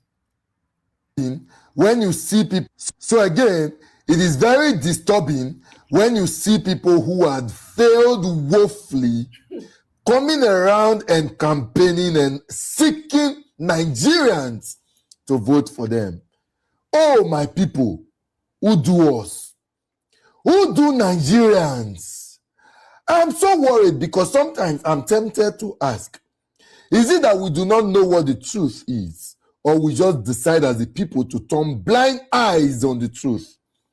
Because a man that I can refer to as the worst minister ever, since the inception of this country called Nigeria, the worst minister ever in the person of Adebayo Adelabu, the former minister of power, still get mind they go contest as governor for his state. Nigerian citizens of Oyo State came out to welcome him. Again, make I ask question. What will be the qualification for person to be leader, most especially in terms of political leadership? To an extent, we want to see people when don't deliver, when don't work, to come exemplify those things where they don't do before. And that is why even when you won't go look for work today, they go ask you to bring your CV. They will ask you for experience. What thing you don't do before? When go make us hire you? As a people, Nigerians, waiting be that thing where we the act of our political leaders, at least minimum standard and requirement for them to show for us to vote for them. This Adelabu is a man that has failed woefully. A man will clearly divide between those Nigerians when I go refer to as the poor Nigerians. To say, you know what? If you are poor, you are poor. You have no reason to enjoy anything good in Nigeria. A man who in the first time in the history of Nigeria clearly differentiates between the poor and the rich and tell the poor to go to hell, and if they walk back, may they go die if they won't die. That is a man. When they go contest today as Oyo State governor, a man when in the history of Nigeria, today there is what we call Ban A, Ban B, and Ban C. In Nigeria, in case you not understand, Ban A now for people where get money, you rich, you feel afford electricity for Nigeria. In his own categorization, you feel the get light in a day between 15 to 18 hours. Ban B, in his own categorization, you not get money, you feel they enjoy like maybe like 1, 2, 3 hours in a day. Ban C, you not get money at all. 1 week, you feel never see light. That is a man where hates poor people so much. And then the question you will ask yourself is, what will be the policy where this kind of man won't make as governor to elevate the living standard of poor people in his state or your state today? A man whom for the first time in the history of Nigeria, our power generation capacity for over 25 to 30 years now, when they struggle between 4,500 to 5,000 megawatts, dropped to 2,800 megawatts. Even though my administration for less than 3 years plus now don't collect the highest money allocation in the history of Nigeria. As a minister of power, now him don't collect the highest, but yet dropped our generation capacity. That is the man. When go Oyo State now, won't go contest as governor. Oyo people pack the follow him. The question I want to ask all of you there, if you have an opportunity to run a company, would you hire a manager when you know, say, for the former company when they come from, so he run that company down and shout out to you, Gawalele. Greetings, Oga. Thank you for stopping by. How you doing now? How's everything with you? You don't know when I see Tracy. Where Tracy? Where Tracy? Thank you, Gawalele. Good to see you again. Yeah. Thanks for stopping by. You want to go? Okay, quick stop and go under the mango tree. All right. Thank you. collapse the entire structure of the company. Would you hire that kind of man to come and manage your own company? That's the clear example of Adebayo Adelabu. A man who successfully ran down the power sector in Nigeria in less than 3 years and 2 months or 3 months. Ran it down completely. That is the man when I won't vote for to become governor. How can we begin to advise people? I don't even know anymore. As we keep talking, it be like saying Nigerians know the listing. Because what do you expect from this kind of person when he becomes the governor? A failure, a colossal failure. You know, say against some people have failed, their failure, right? It will affect only them. But when someone is a colossal failure, in failure, they affect in family and generation, including friends and people where they're around them.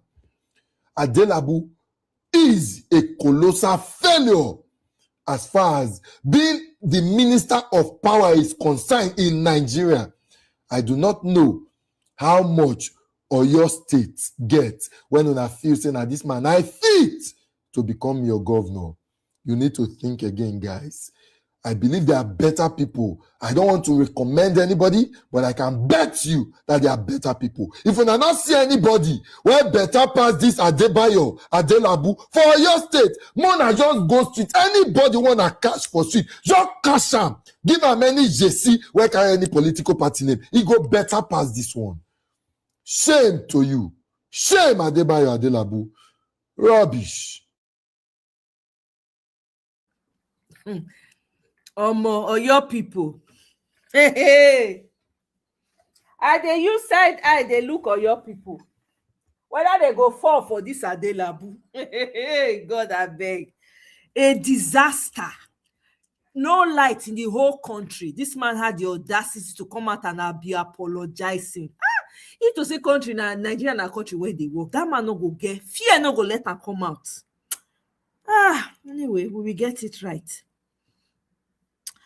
Tracy, undercover city babe. She's a bit tired. I know. It's tiring. I know. I miss her though. You know, she's my girl here.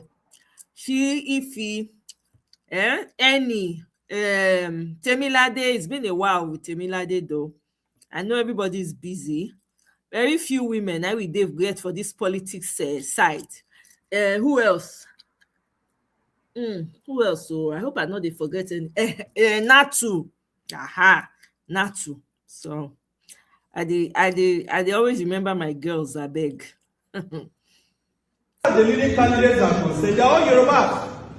But why does any candidate that does not contest on the platform that Tinubu supports, they were attributing to the Igbos? Who is the Igbo man that wants to be the governor of Lagos? Who is the Igbo man that is going about grabbing people's land? I have clients and defenders that are Yorubas. It is Yoruba people that are grabbing their lands. Let us stop these politics that we are playing, deceiving ourselves. We cannot change Nigeria without being honest. Exactly. This tribalism is meant to keep APC in power. Yeah. And I'm speaking as someone that has documented hatred for PDP. So you cannot say I'm speaking because, and by the way, when they say Igbo, where do you put some of us? Exactly. I'm from Akwa, I don't speak Igbo. I've never lived in Igbo land. I'm a proud Igbo man. But when you look at me, what do you see? Nigeria has an Igbo problem. Exactly. And we have to be honest about it. Nigeria has another problem from the Civil War. Nigeria was out there conversation. And please, in summary, the solution to this issue is rule of law. Everybody should be subjected to the law. When you violate the law, you should be treated as someone that has violated the law. The law should not look at you as a Yoruba man. The law should not look at you as a Hausa man. Exactly. The law should not look at you as a Muslim or Christian. Let us be honest. I'm wait. May I hear myself? Tracy in the house. See the noise when Tracy enter. See the noise when my gate enter. Tracy love. I call Tracy show. You see, camaraderie. We know many for this politics space, but we know they take each other play. Not see if you sit down gidigba for inside studio, not send anybody. Hey, I have the best family, man. Thank you so much, Tracy. I appreciate that. Really, really do. Wow, what an entrance. Mona, respect my girl. Make Mona, show some respect. Down, Walele, show some respect to my girl. Eh? Bright lights. Oh my goodness. Wait up. Everybody on this line, are you Biko? I'm telling you, Twale mama. Eh? See my hand up for you. You say, see, they look at APC Agberos with your bombastic side eye, my sister. Me and you, I'm telling you, Irish. Now, so we they look there for here with bombastic side eye. Oh my goodness, what an entrance. Nice to see you again. I don't miss you, Tracy. Welcome. So tomorrow, if Tinubu wants to be governor of Lagos State, you will say that he's tainted blood. This is politics that is going on. And if we are not honest to address it, we will continue to live this demonic poison that has destroyed this country. This whole generation has defeated my generation. And my generation is determined to put an end to it. Thank you. There you go. That's the spirit, man. All this nonsense go stop. It is up to us. This nonsense will stop in my time. Me don't already talk. I don't make up my mind. And I'm putting my money where my mouth is. It will stop. My generation will stop this bullshit. Enough of the bullshit. We can't continue like this. Let's listen to some sense from Julius Malema to South Africans. Let's hear. There are a lot of illegal immigrants here in South Africa who are white people. Hey, Many of them are found in my Cape Town. girl. Hey, my girls One are of them showing the other now. day tweeted that Hey, I came to thank Cape you Town so for much. Any tourism God, 6 I beg months. you. Yo, I can't No, believe they I collect even that money, stayed no for go more ever than end. 12 months. It's so nice. Oh, I appreciate you now too much. This thing can't Thank hear you that is so saying much, it's illegal Kenny. in the country, but it doesn't apply to white people. There was never an outrage on Twitter that she doesn't have visa.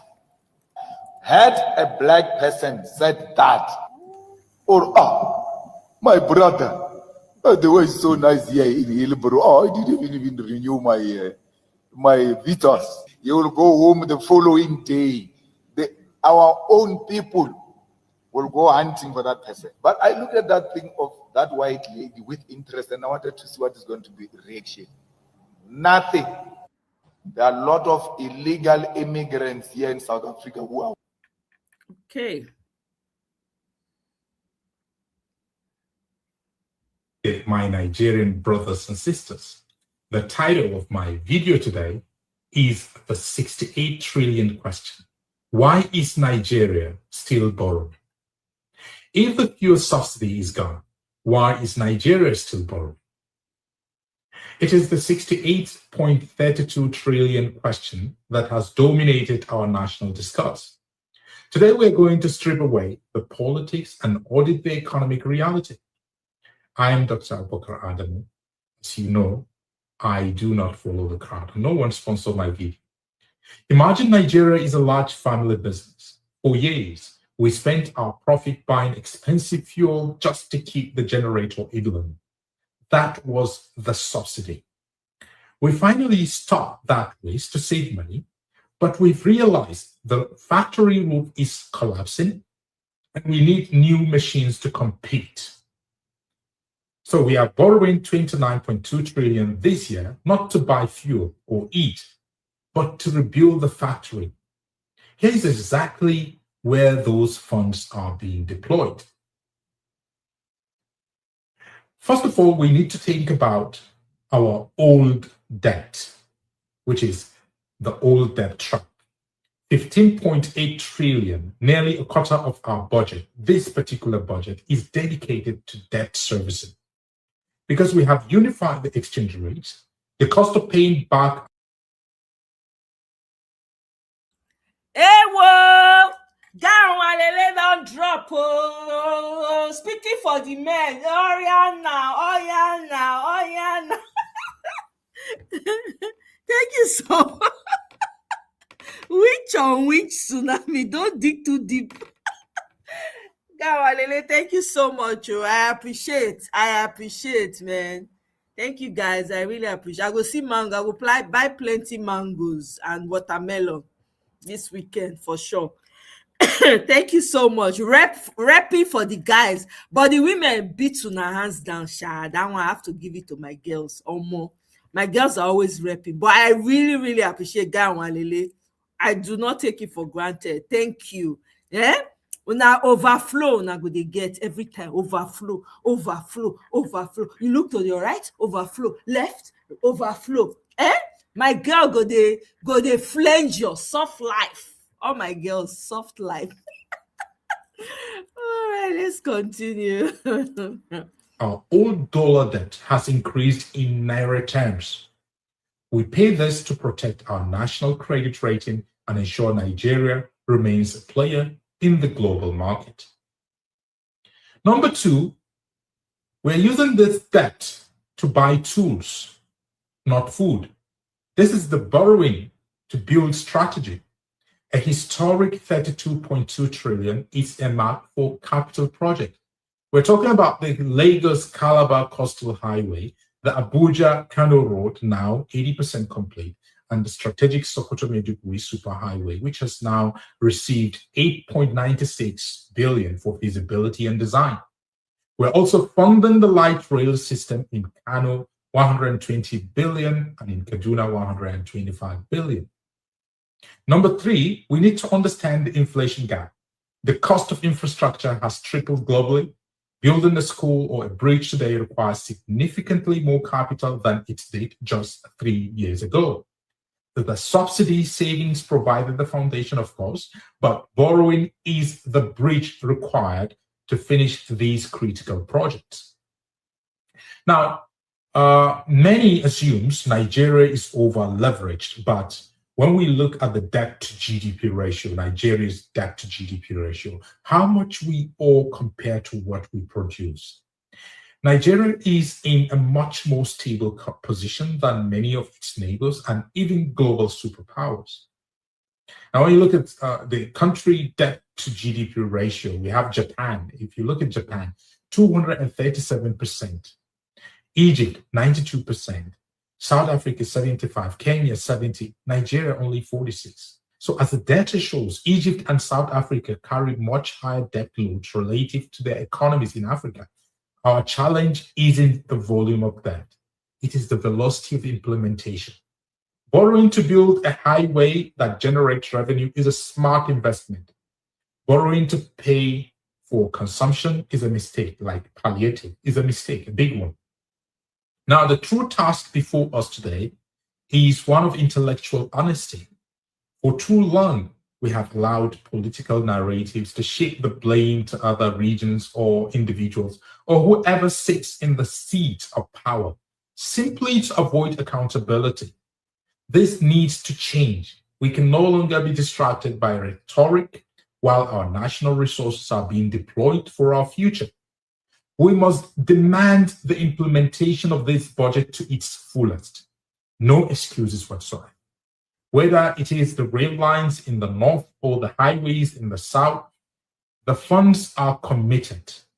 Our duty as citizens, as intellectuals, and as Nigerians is to ensure that this borrowing transforms into tangible progress we can see and touch. I'm Dr. Abubakar Adamu. Nigeria is awake. Let us keep moving forward. That's right. Let Nigerians continue to be awake. Ganwalele, thank you. You don't save they save your boys tonight. I can see you. Ewo.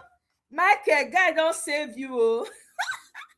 But my girls are still topping it though. I mean, hey, my girls are topping it, but thank you so much. I feel the love, guys. I feel the support. Thank you so much. It means a lot. It means a lot. Thank you. This is truly TGIF for me. Thank you.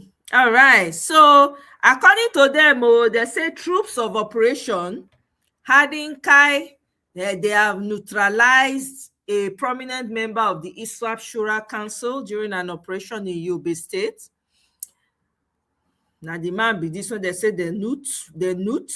We don't know, but that's what has been put out. This is from ADC Vanguard. According to sources, the neutralization is considered a significant blow to the terrorist leadership structure in the Lake Chad region. The sources further disclose that the overall ISWAP commander in the Lake Chad axis, identified as Bashua, reportedly dispatched a team to recover the body of the slain commander on the same day. The search party was said to have been sighted moving on about 12 motorcycles around the Ajana Jaule area. This happened about 6:12 p.m. on April 22nd, following intelligence reports. Anyway, moving along, we have a lot to cover. Only now we know that we'll fit cover on today. More than 560 million naira loan when una Turumbu won't collect. Turumbu no say no, they come back 2027, so he want clean una out before he come out. And at the end of the day, the current government is bearing the brunt of that debt, because at the end of the day, no matter what the interest rate, no matter the moratorium, at one point in time, you would have to pay back. And you will have to pay back with future revenue. So it's even, a poorly taken loan is even more dangerous than wasting public revenues, because you are literally hemorrhaging revenues that would come in the future at the end of the day. So my own is, the first worry is the scrutiny that in terms of the processes that the Senate has applied to this loan request. Before we even look at the propriety of the loan request, I mean, we're taking we're doing a Sokoto Badagry road. And I think a couple of questions have come in. There's this instantaneous feeling that we have to do what we call legacy projects, per se, but I'm worried about the fact that there's so many places to put legacy projects in. We have so many routes that are still uncompleted. I'm from Ogbomoso, so I go, that road is still not done. If I'm part of the Badon or your Ogbomoso Ilorin road, part was done, it's gone bad again. The part that connects Ogbomoso to Ilorin is still unfinished. So there's so many roads across the federation that we could target and focus heavily on. And this new, taking on this big pipe project. And we're also doing it in a very wrong way. There were concerns around the coastal road, around the propriety of it, around the fact that the routes, that process was not subject to competitive bidding, was not subject to a clear procurement process. And we are doing the same thing with this Badagry road. It's unfortunate. To take a loan when procurement processes are not effective, and the National Assembly that's supposed to be the guardrail and the backstop to all of this is also not standing to its responsibility. So I guess that's my own biggest problem. The executive can propose anything. The framers of the constitutions that said that the National Assembly should approve this funding, they are wise in their own ways because they understand that the executive can even choose to be exuberant, but the National Assembly should act as the buffer on all of these issues. So you said that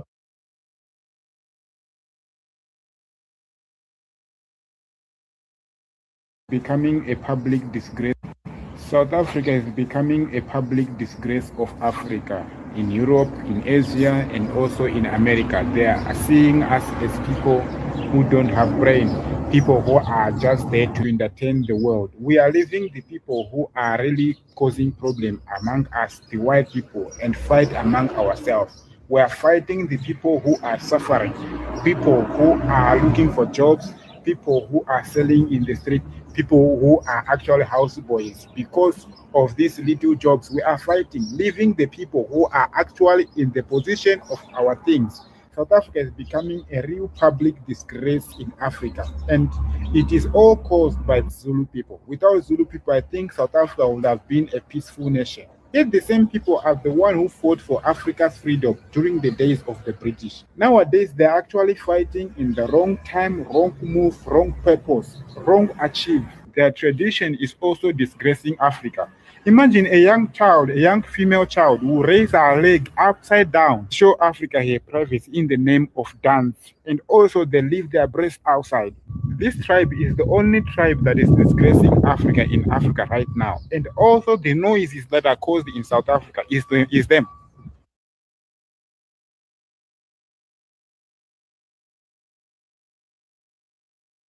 Nigerian government to end the genocide is like working with the Third Reich to end the Holocaust. Okay, I'm about to introduce a hero. His name is Mike Arnold. He's made 16 trips to Nigeria, some under level 4 do not travel warnings. He founded the Africa Arise International, which today runs schools for more than 600 displaced children in the camps that the Nigerian government says doesn't exist. He's a former mayor of Blanco, Texas. And he is the author of Epicenter, Nigeria, Radical Islam and the War for Global Order, a #1 bestseller on Amazon. Mike. Thank you so much. Everything I'm about to say is factual, so I have 19 pages of references. If anybody wants to question anything I say, it's right here, because some of it might be shocking. Nigeria, the 6th largest nation on earth, on track to be the 3rd largest by 2050. Top 5 OPEC, $1 trillion in minerals, a cultural powerhouse. Nigerians are among the most educated and wealthy in the United States, and they do it with integrity, sharing the values that made America great. Last year, General Michael Langley, AFRICOM, declared the region anchored by northern Nigeria as the epicenter of global terror. ISIS, Al-Qaeda, others call it home. Their stated ambition, full Sharia across Nigeria, and then a global jihad launch pad. The recent Old Dominion shooter was radicalized in Nigeria. 2 scenarios. America's greatest African ally, innovative, peaceful, and prosperous, or the greatest security threat of the next generation, a Sharia exporting giant. A little bit of history. In 1804, Usman Dan Fodio waged a jihad and founded the Sokoto Caliphate, Africa's largest pre-colonial empire. Beheading, raping, destruction, displacement, 2 million slaves at its peak. This caliphate has never ended. That's North Nigeria. The British found two worlds, brutal Sharia North and vibrant, friendly South. They kept the caliphate intact as enforcers, indirect rule they called it, then merged the two in 1914. The South declared independence in 1967, Biafra. The civil war that followed, the British backed the North, which blockaded the South, shot down Red Cross planes. Up to 3 million, mostly children, starved to death. The South fell in 1970. Since then, power has stayed in the North by design, the caliphate. The current constitution imposed by northern military dictator mentions Sharia in Islamic terms 165 times. Christianity, 0. At least 9 billion a year in blood minerals are looted mainly by China, paying jihadis and corrupting military and political officials. It was President Goodluck Jonathan in his living room that leaned in and informed me about that. I know a lot of people there. I've been there a lot. Most of this is firsthand. Some key people that have been involved in this. Barack Obama unleashed the current genocide. In 2010, my first trip, Nigeria had an accidental Christian president, Goodluck Jonathan. Booming economy, only nation on earth where radical Islam was being pushed back. No slaughter, hardly any displaced people, just from random stuff. Northern warlord challenged, Muhammadu Buhari, publicly called for Sharia law across Nigeria and globally. Boko Haram chose him to mediate with the government. Tinubu helped get him in office, the current president. David Axelrod was his campaign advisor. Obama blocked U.S. counterterrorism support to Jonathan, blocked other nations from helping. Jihadists flooded in from North Africa, villages massacred, millions displaced, raped, enslaved, kidnapped, churches burned. Buhari ran on ending the insecurity. It only got worse. Another person, the Sultan of Sokoto. He's like Pope and King to 108 million Muslims. Dan Fodio's 20th generation successor. He was a Nigerian general deployed to Pakistan and Afghanistan during the war on terror when we captured Nigerian fighters alongside Al-Qaeda and the Taliban. He returned and assumed the throne in 2006, and international terror tactics and organizations appeared soon after. He has never decreed an end to the killing or mineral looting in his domain, but he's called social media a terror organization. In 2025, he publicly supported the push for Sharia in traditionally Christian southern states. President Bola Tinubu, if that's his real name. In 1993, he forfeited $460,000 to a federal court in Chicago and fled the United States. That was proceeds from a heroin trafficking ring, which, by the way, heroin funds 37% of jihad around the world. He has appointed a man to rewrite the national curriculum whose defining credential is the book, The Islamization of Knowledge, which explicitly calls for intellectual jihad to oust Western education from nursery schools up to universities. This is academic Boko Haram by definition. And this is the guy that Tinubu put in charge of the curriculum of 50 million African Nigerian children. His new defense chief called the terrorists prodigal sons who deserve rehabilitation. That's the defense chief. NSA Nuhu Rabadu personally called me on October 5th to be Nigeria's Jane Fonda. It is documented he armed Miyadi Allah, the Fulani militia chaired by the Sultan and named in HR 7457 for potential FDL organization. He has publicly called the terrorists brothers. Mossad Bulus, Trump's senior advisor for Africa and the Middle East, holds multiple citizenships, including Nigerian, lived in Lagos for decades.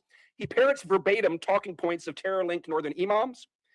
He is CEO of his family company, which currently profits from multi-billion-dollar no-bid contracts issued by the Tinubu administration, issued to his business partner. He sells the heavy equipment to build the no-bid $13 billion in projects.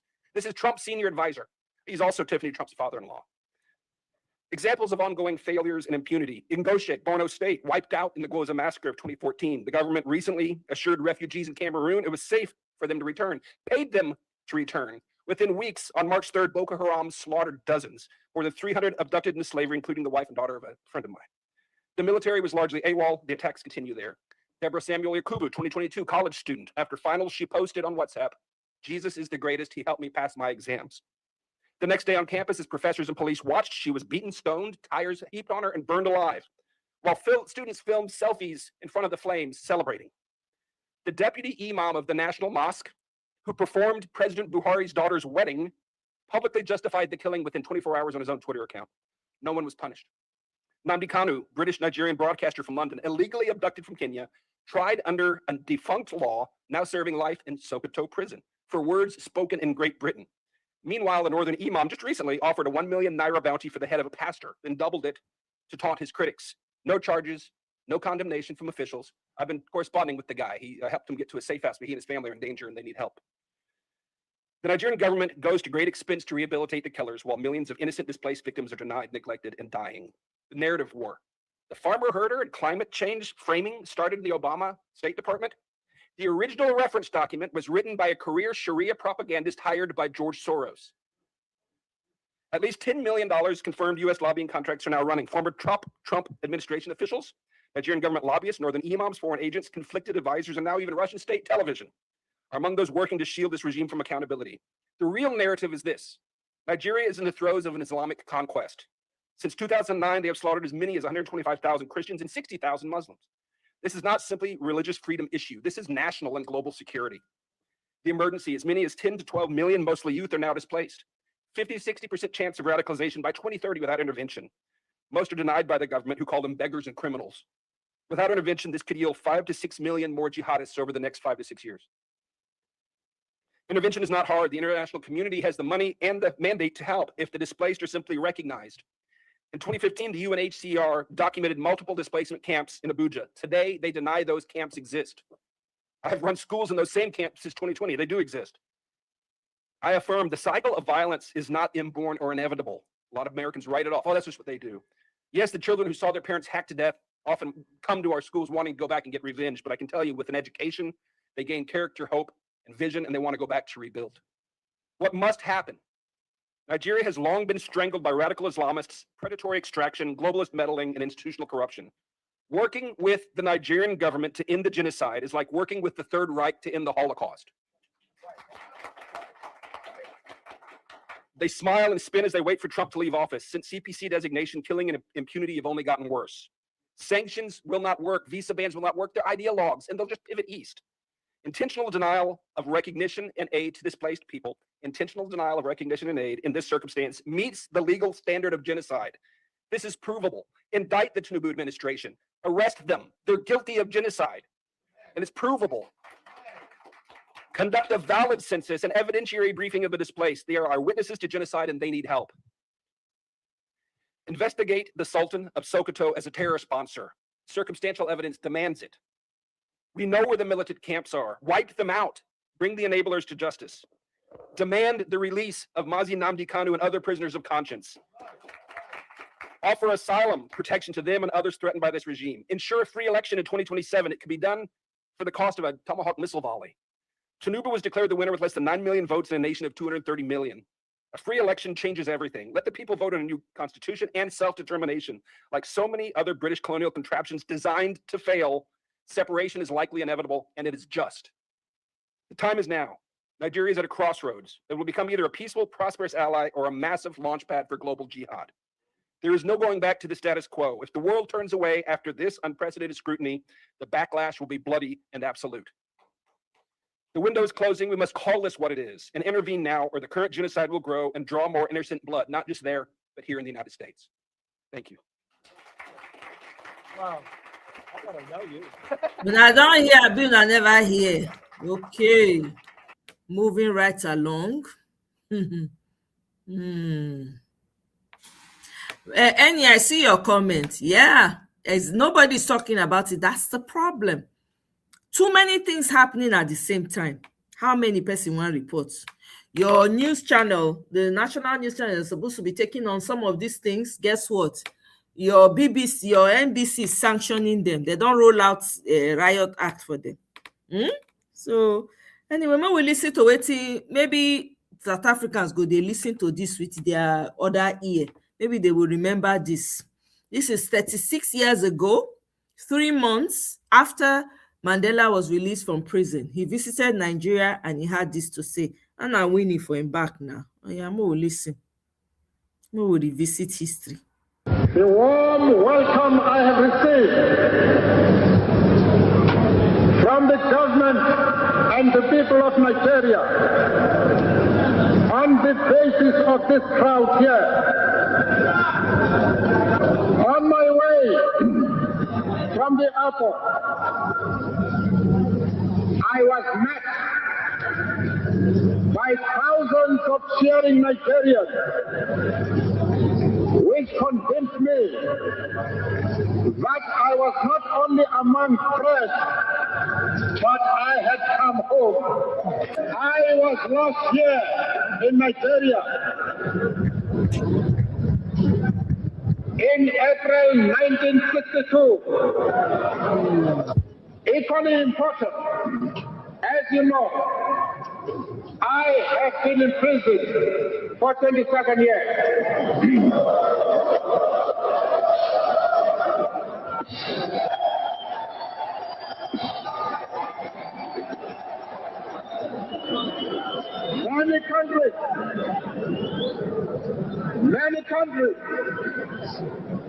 Many governments, many organizations, many individuals called for my release. Loudest in that call was the government and people of Nigeria.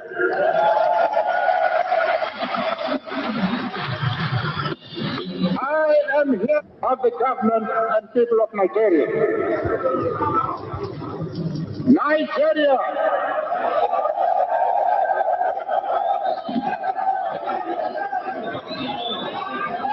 has given us a lot of financial and material support. They have assisted us not only in the form of funds, and in that respect, they have been among the most generous donors to our caucus.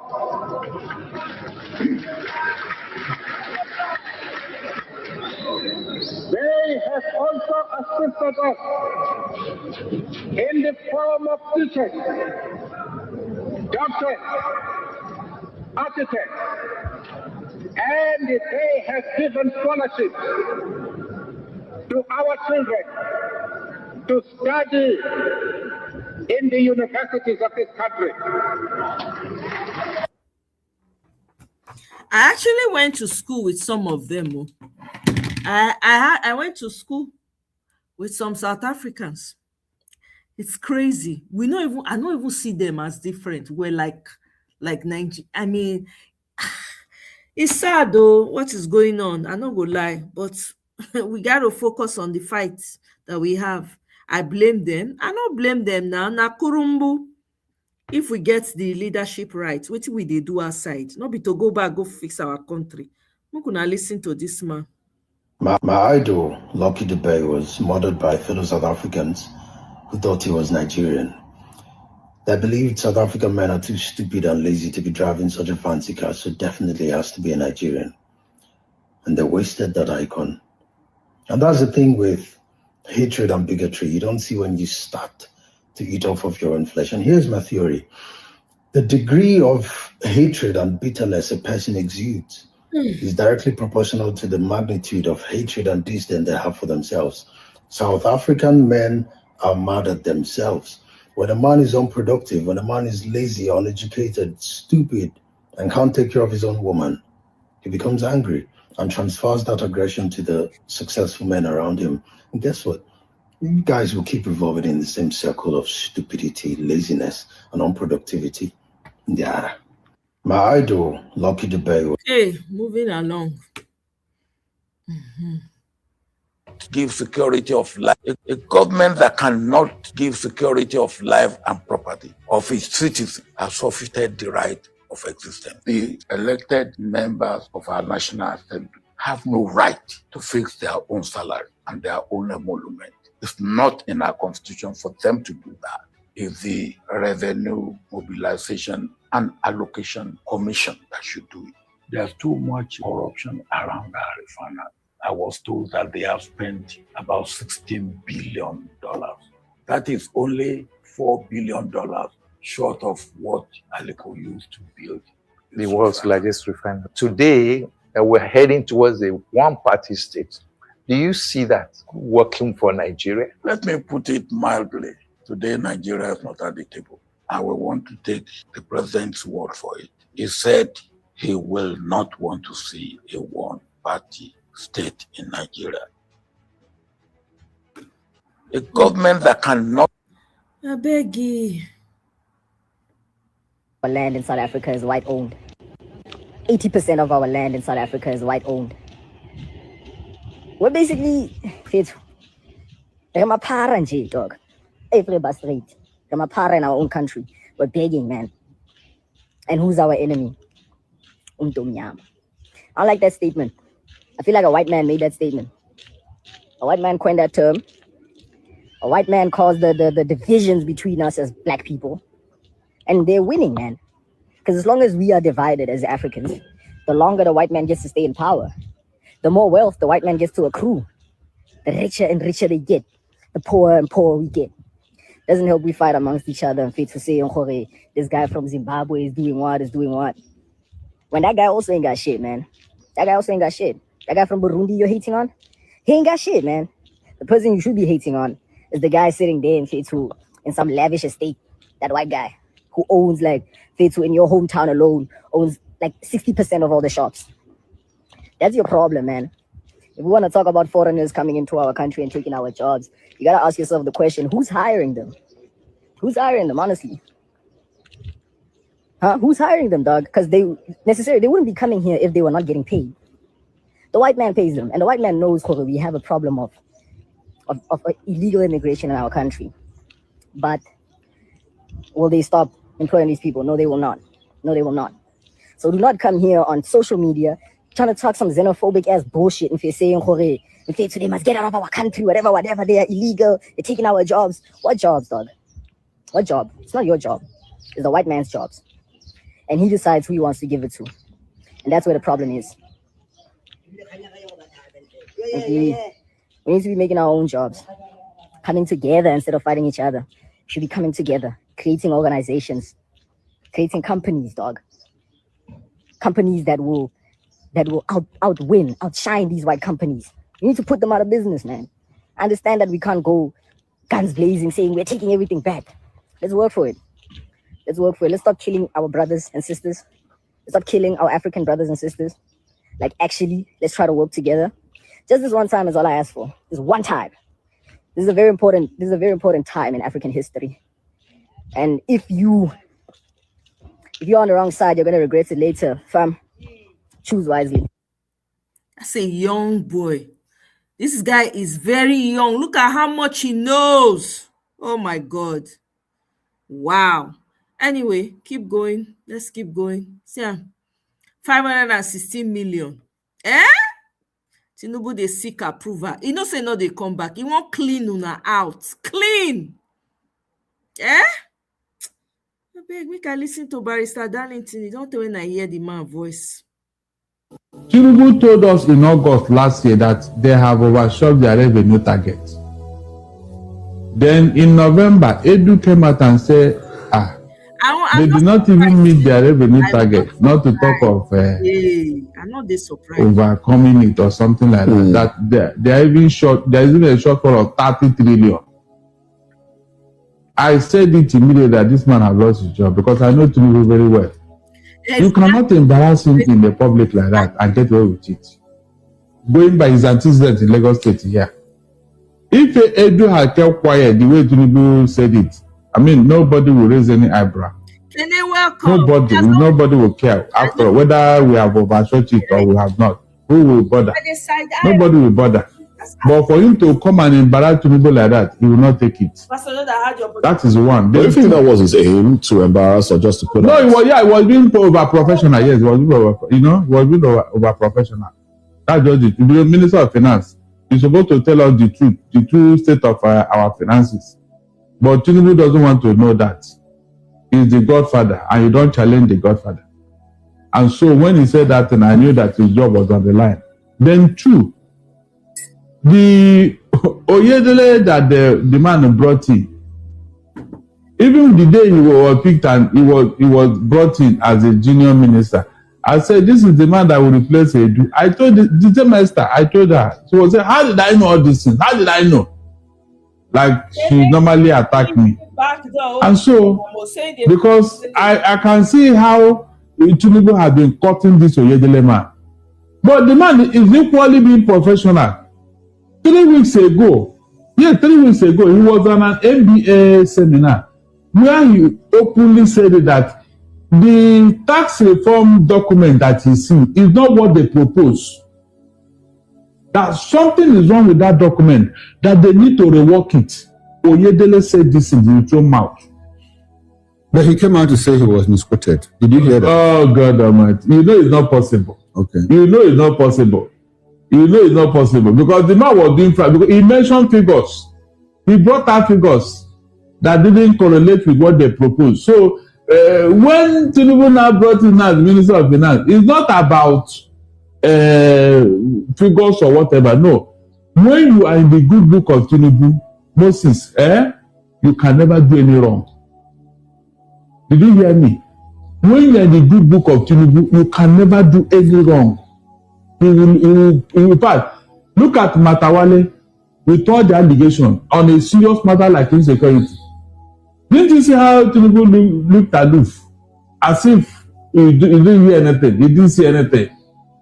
That is Tinubu for you. He like cutting people with so much baggages. I don't know why. I just don't know why. Maybe to keep them quiet. Meanwhile, they are a detriment to his government. I don't know whether he sees it from that angle. Two ministers in the place cannot be the downfall of his government. After you have 48 ministries.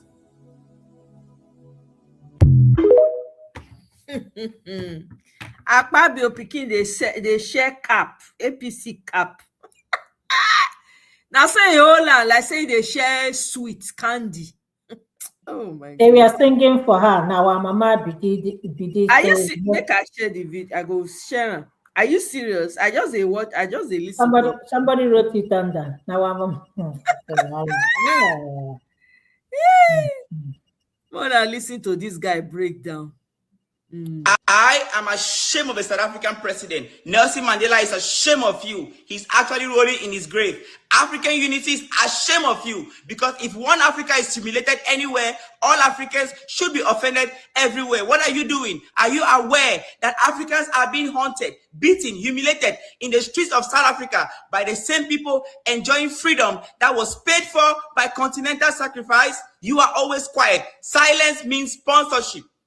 Where are the emergency reforms? Where are the protection for African migrants? Where are the arrest of xenophobic attackers? Where is your leadership? Why is the energy always strongest when the target is another African? Have you guys forgotten how the entire continent came together during a period of apartheid and supported you guys? I just saw a disturbing video of a Ghanaian being asked to go back to Ghana. Nigerian shops burnt down to ashes by South Africans. Those dogs, barbarians. Where are you? What are you doing about this? Have you guys forgotten how Ghanaians supported you during the period of apartheid? First sub-Saharan African country to get independence, 1957. Kwame Nkrumah, he made liberation movement a mission, openly supported anti-apartheid and a colonial movement across the entire continent. Nigeria gained independence 1960, 1st of October. Nnamdi Azikiwe, he openly supported a liberation movement, gave political and financial support to South Africans. Nigerians gave money to South Africans in bundles. Nigerians gave bundles of money, bundles to South Africans, scholarship to those in exile, refuge. And today they are being killed, have been burnt, their businesses are being burnt down. 1960 to 1980, Julius Nyerere of Tanzania, he hosted South African fighters. Kenneth Kwandi of Zambia, he provided a refuge. Leopold Sédar Senghor of Senegal, he provided diplomatic support to South Africa. Algeria provided military training to South African fighters. Nigeria even had to nationalize the British petroleum assets, partly over apartheid-linked era interests. And today, South Africans, when South Africans get independent in 1994, the whole of Africa celebrated like it's our own child graduating. And today we are being kicked. You cannot be silent. Do something. Act. African Union, Organization of African Union, Ethiopia, Addis Ababa, 1963. Addis Ababa Organization of African Union. It was because of you guys. Liberation of Africa, mainly the end of apartheid. The Soweto Convention, the Soweto Uprising, 1976. The whole of Africa marched, sang, cried for your suppression. And today we are being treated poorly in your country. You have to do something, Mr. President. Do something. Do something. Act now. Else, we're going to know you're supporting this movement. And we are also going to come together and take measures against South Africans. South Africans have to pay for this.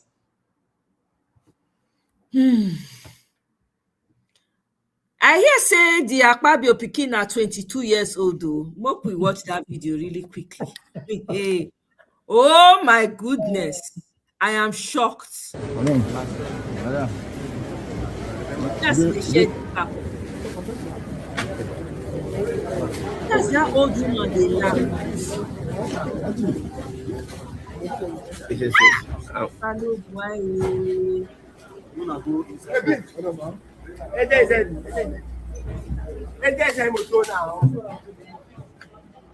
Mama. One goes up for Mama. Bosa, Bosa, Bosa. Nikki. Now Mama believe so. Oh my God. We don't get another one. Now Mama believe so. It's a lie. Now Mama believe so.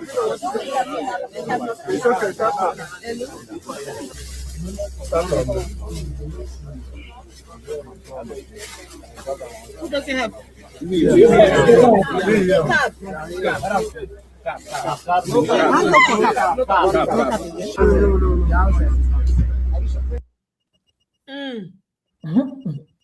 Wow.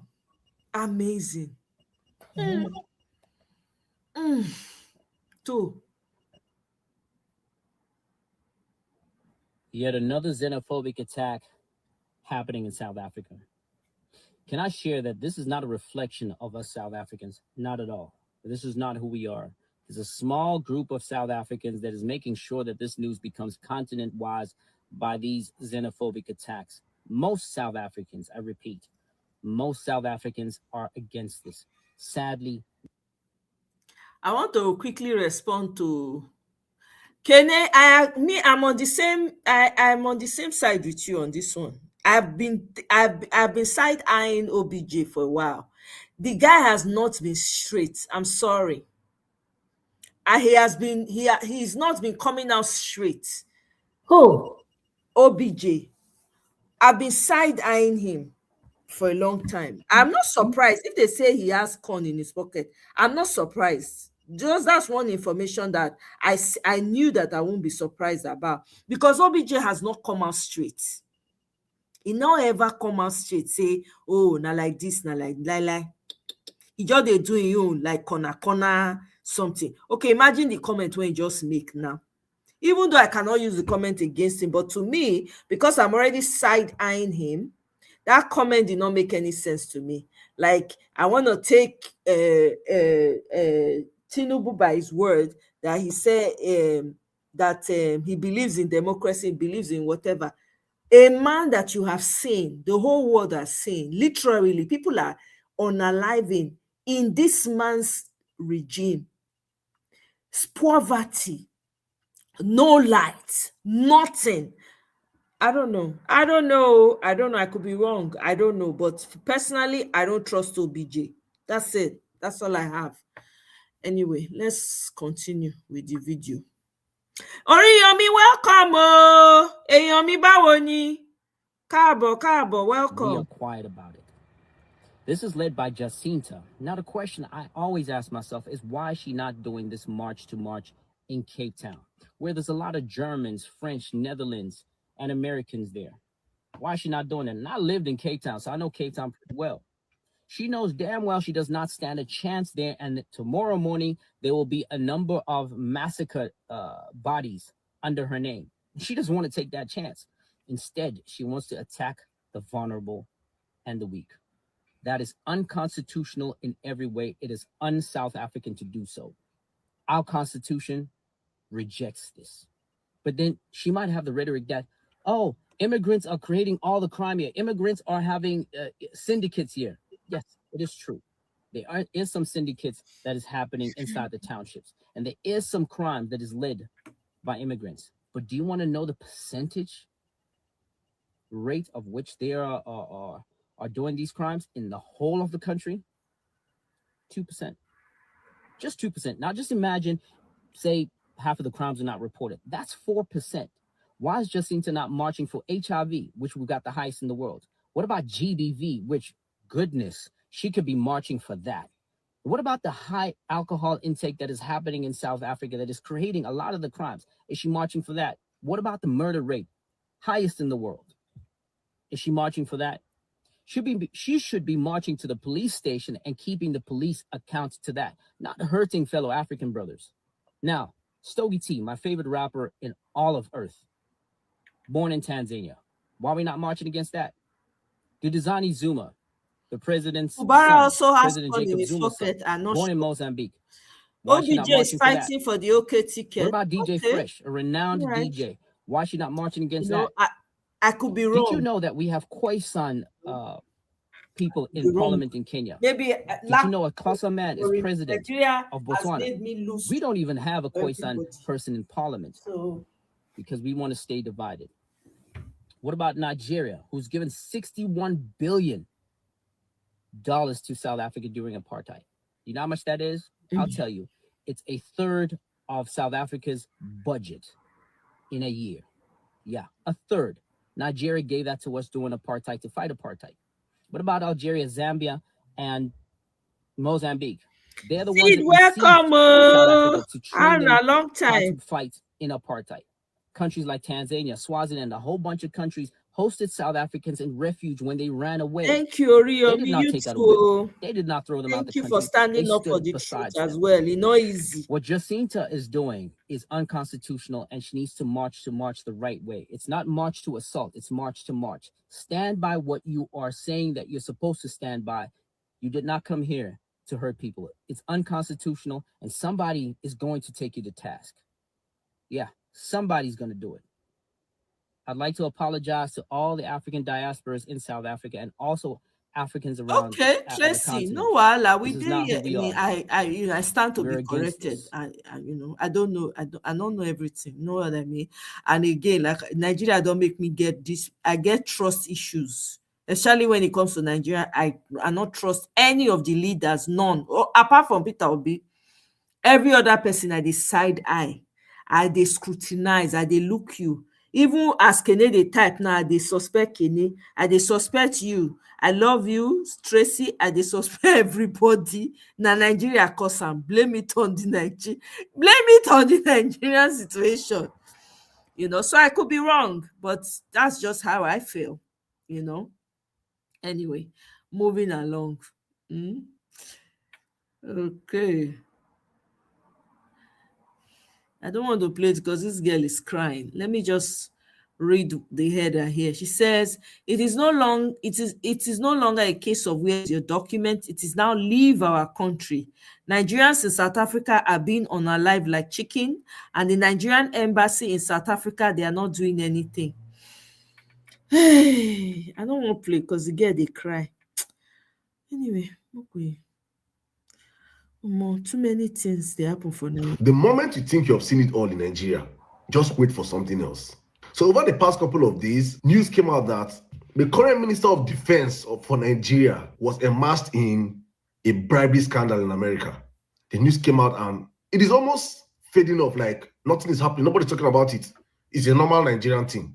I want us to understand that the current Minister of Defense in Nigeria, God have mercy, God have mercy. Exactly, see, at the side eye you. Actually, let us remember that this guy was the past governor of Zamfara State. I'm telling you, I want to put this into the heads of Nigerians to understand. How do you just oppose this everybody that one of the most unsafe states even in the past dispensation, the person that was governing that state, all of a sudden, Bola Tinubu made him the Minister of Defense. I'm trying to understand. I'm trying to wrap my head around it.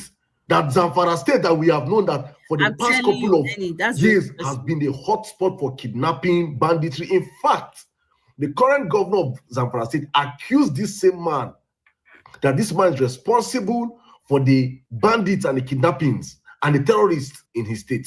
This man is currently the Minister of Defense in Nigeria. And we are wondering why insecurity has not stopped. We are wondering why insecurity is now nationwide. How can insecurity stop when their father is the Minister of Defense in the country? Minister of State for Defense in the country. How can terrorism stop in the country? Just how? And so over the weekend, he was accused. But let's listen to it because it was a breaking news and it looked like it didn't just pass. Nobody talked about it. I have to bring it to you guys. Let's listen, please. Let's kick off what's trending with a bombshell new video from Kimberly Daniels. She's a U.S. legislator from the Florida House of Representatives coming straight for Nigeria's Minister of State for Defense, Bello Matawalle, in which she makes a shocking allegation. that Matawale actually attempted to bribe a U.S. official. Why? The United World Congress of Diplomats, an international organization, put out a report calling out Matawale and his alleged proximity to terrorists here in Nigeria. Well, in a 15-minute Facebook Live posted to her official account, Daniels claims that Matawale tried to make it all go away with money. Let's watch. Because I can see the kind of person you are that will come and ask an elected official that you never met before to do a flyer with you and him on it, and he don't know you. What are you hiding, sir? This is, I feel like I'm in, is this a movie? I feel like I'm in the Twilight Zone. Is this for real? So I had to come on Facebook because this is one, I'm not gonna, it's so much stuff people have done to me, and I'm quiet, and I'm not gonna be quiet about this. But to create a fake flyer of endorsement with your picture and another state representative, and then to create a letter praising yourself, and to tell that man you will give him any amount of money to publish it, and you don't even know him, sir, that is not incompetence. That is crookedness. Now, that video was taken down from her Facebook page, and Matawale has yet to officially respond to her. But the context of this is that Daniels has also previously called on President Tinubu to remove him from his role over her allegations that he was complicit in some way in a number of attacks across the country. On the flip side, you have a U.S.-based Nigerian group, the Nigerian American Coalition for Strategic Stability. Let me leave it there. The funny thing is that he's not going to be sacked. He's not going to be investigated. He's not going to be prosecuted. It's Bola Ahmed Tinubu, a government of criminals for criminals by criminals. It's Bola Ahmed. That is his MO. Everybody around him is a thief. Everybody that operates around them are criminals. That is how, if you're not a criminal, you cannot operate in this system. In fact, this is actually for me in I think this is actually a test, a Bola Ahmed Tinubu's test to secure Matawale's ministerial position in eventuality that Nigerians are stupid enough to allow them re-rig themselves back to power. He has successfully secured the seat again. That is how it is. You must be a criminal. You must show criminal tendencies to survive under Bola Ahmed Tinubu. Just opposite to the man called Wale Edun that came out in December and said, because Tinubu came out in September and told Nigerians that we have reached our targets, our yearly targets. Edun came out and told Nigerians the truth in the Senate hearing that we're actually falling short. And we have come out here, senators come out and say that for the past 3 years' budget, Tinubu have swallowed all the money. How can the Minister of Health, the Federal Ministry of Health, be giving 36 million naira for a full year? I made a video previously and I said that Peter Obi spent over 300 and something million naira of his own money last year, 2025. That whole year, for a budget over trillions. What was released in the Ministry of Health was at 6 million. Where's the remaining billions and trillions? People still have. And that has happened across every other ministry in the country. Massive unwanted criminality going on unchecked under these criminals in power. There will be no prosecution. There will be no anything. What we're finding out, I'm going to make a video on this Wale Edun because should be a special case on its own. But this just shows you guys how criminality has been legalized under Bola Ahmed Tinubu's administration. And Nigeria cannot survive under 4 years of this criminality. We are doomed. We are doomed. So please, guys, every hand must be on deck. I know that they are overwhelming us with so many events that our head is going berserk. We don't even know where to start from. You're looking at INEC today. You're looking at corruption tomorrow. You're looking at insecurity next tomorrow. The country is in shambles. Nothing is working anywhere. They're overwhelming the system so that Nigerians don't even know. We're just gasping for air. But in the midst of all this gasping for air, I just want us to understand our mission. That we can choose to be strategic as a people and start the hard work of educating our people back home, our surroundings, wherever you find yourself. Educate the people around you. You're in the marketplace, you're in your mosque, you're in your church, you're in wherever you find yourself, you're educating Nigerians around you to understand that our problem is actually these criminals in power. Because the truth of the matter is that I always say that the opposition have not done enough to sensitize and raise the awareness for Nigerians. They have not done enough. But understanding the fact that all these opposition leaders are actually, whether the country is good or bad, they will survive. Me and you, what can we do? What is our stake in this game?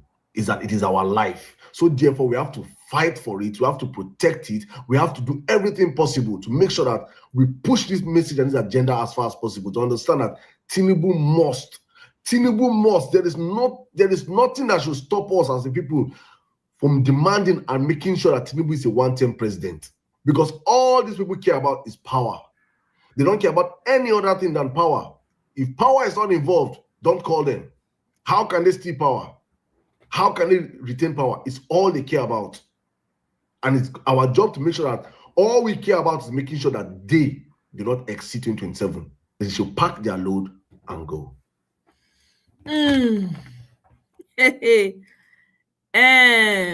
What's happening over there?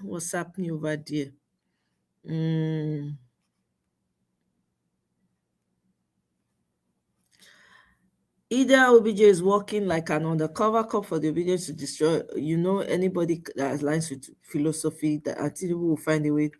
That's true. Tracy, you're right about that. Nigeria na movie, no vex. I'm telling you, na movie. OBJ na him cause all this nonsense with Tinubu they do so. The man is as selfish as Tinubu, and I'm sure he envies Tinubu for the guts to be planning and running for that. Tinubu's mantra is covering myself with criminals. Dino say government of Tinubu by Sheyi and for the Chagoris, democracy. Hey, Edun almost slap him. Now bodyguard save him.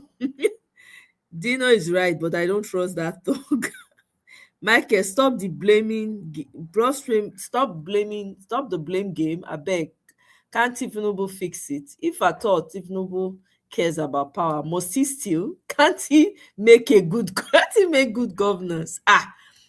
Hey, Oriyomi, yeah, now you talk that one. Personally, saying that criminality na full in brain. He cannot do it, oh. He is incapable of giving you good governance. Sorry. What's happen? Okay, let me go back to, I don't know why.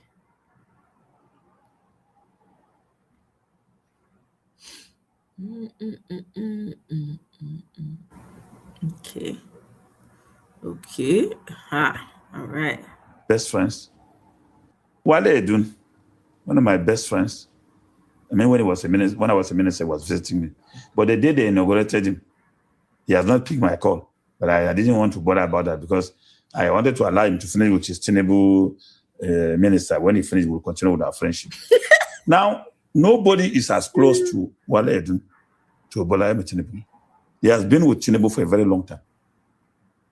And if it could be handled in this manner, then nobody jumping around Tinubu. They said he resigned on health grounds. You don't believe that? Yeah, I agreed with them that he resigned on health grounds because that's their media statement. But what we know is more than what they are trying to tell Nigerians. Because like I told you, Wale Edun is my friend. We've worked with him in so many things.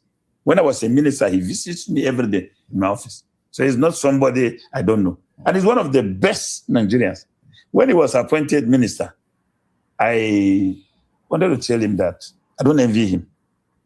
He's a very good Nigerian, but he is a misfit into a political arrangement like the one we have in place. It's a misfit. Because Wale Edun is somebody who has integrity. And I think he tolerated it to the extent that his integrity was going to break and he had to throw the towel. Right. But pivoting back to our conversation about the OK movement, on face value, is Obi Kwankwaso not a great idea? A fantastic and a wonderful idea for ADC and Nigeria.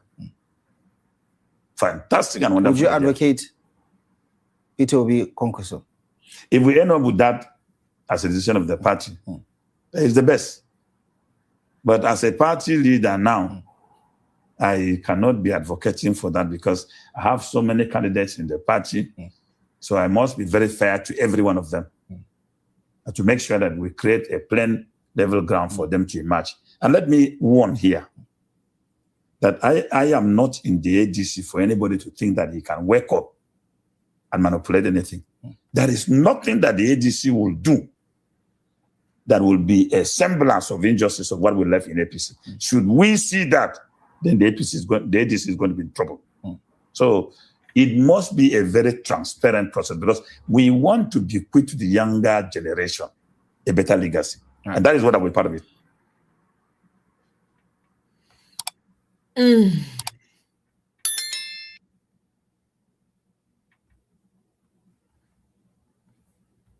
know, with the kind of with the type of with the kind of response I've been getting online and all these kind of comment I've been getting online, if you say something about Tinubu, you see a whole lot of Yoruba people will come after you, like they want to devour you.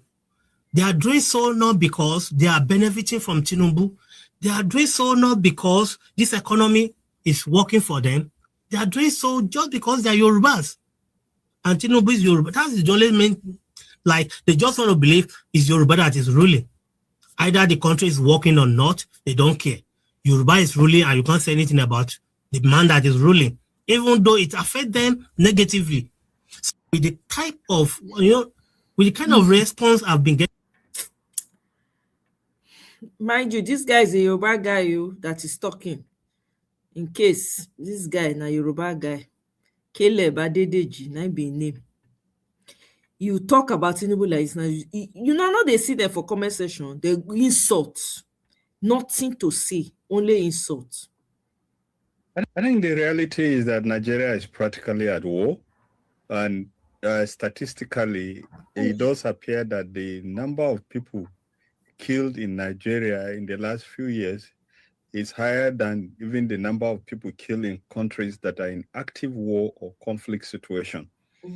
One of the challenges, if you want to study the situation in Nigeria, one of the challenges you'll find is that the Nigerian government has not done any statistical research on the depth and extent and the scope of the crisis that we have. There is no government agency in Abuja today that you will go where you will get the list of communities, villages, or settlements that have been attacked, that people have been driven from.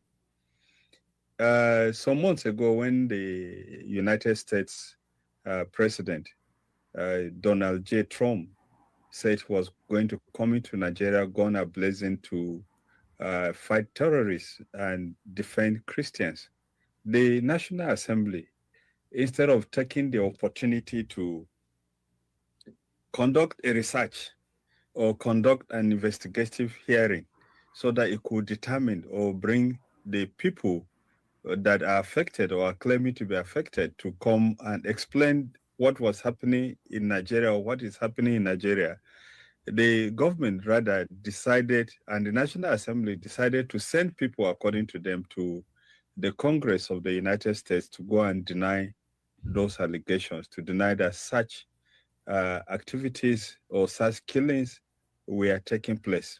It was a golden opportunity that the National Assembly had that they threw away. And today, I want to assure you that if you ask any state governor, I'm saying this without any fear of contradiction, to tell you the number of people that have been killed in the last 1 year, or the number of communities that have been attacked, and the number of people that have become IDPs, internally displaced, you are unlikely going to find. It looks as if since 2009, we have not bothered, and we do not think that lives of people matter.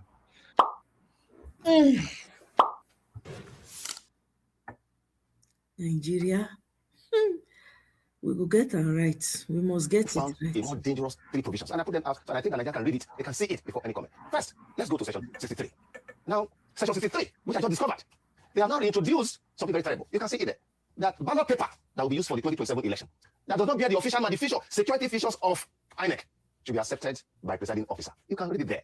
That where the returning officer satisfied, he was satisfied. That was contained in section 49 of the 2010 Act that took us 20 years until 2022 to repeat, to remove, because what is the objective condition to determine what satisfies a presiding officer? The presiding officer has now been given the discretion to now accept ballot paper, notwithstanding the absence of the official mark, and to count that ballot paper. What that means is that before this election, politicians who now have access to the security features of INEC ballot, they are going to produce their ballot papers. They are going to print their own ballot paper. They have to be accepted. This is dangerous and put in the electoral act. Similarly, may I show section 138? No, 138. Let's go to section 138. Section 138 has been one of the rigging provisions that we have cried out to be removed. As a matter of fact, you remember that in 2019, in this current republic, under Buhari was the only time that there was no electoral act passed. Because when we made that recommendation, that this thing should be removed, this section should be removed, you remember that it was rejected. And what the section says, grant of filing petition. It says that an act or omission which should be contrary to the instruction or directive of the commission or of an officer appointed for the purpose of election, but which is not contrary to the provision of this act, shall not of itself be a ground for questioning the election. May I make a few observations here? You see, when you want to deceive people, you put it in words. Bring that section back again. You see, what the guy said, they were just short of referring to INEC regulations and guidelines, because the instruction and directive of INEC are contained in INEC regulation and guidelines. What has effectively happened with the last electoral act is that the Akpabio-led Senate has legislated election rigging into our laws. Now people can print their own ballot papers, and INEC does not need to verify the security features. If the electoral officer deems it fit, they can count it. Meaning people can just print ballot paper in their house and bring it to polling unit and it will be counted. Now, if a person has committed electoral offense, that person is now shielded. Electoral officer is now shielded from facing the law. I think this one is in support of Akpabio, because the person that rigged the election for Akpabio, the guy is in prison now. Akpabio is Senate president. So you are now shielded from your sins. Comrade Adams Ali Oshomole, senator representing Edo North. Is this the electoral law you signed for Nigerians and for the people of Edo North? Senator Neda Imaswen, senator representing Edo South, the one I voted for. I voted for Neda Imaswen in Edo South, and Oshomole is the senator representing Edo North, where I come from. Gentlemen senators, is this the electoral law you signed for the people of Nigeria? Were you part of the legislation of rigging into our electoral process? Please share this video to them. Let them answer these questions.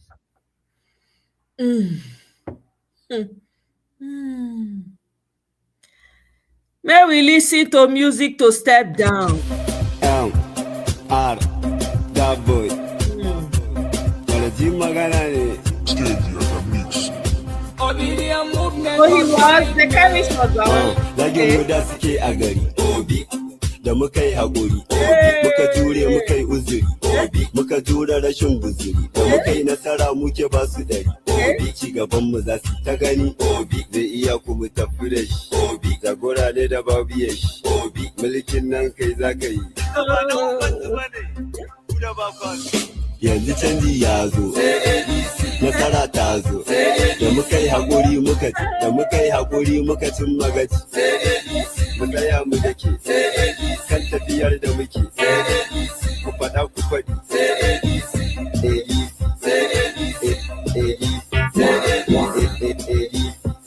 ci gaban mu za su ta gani,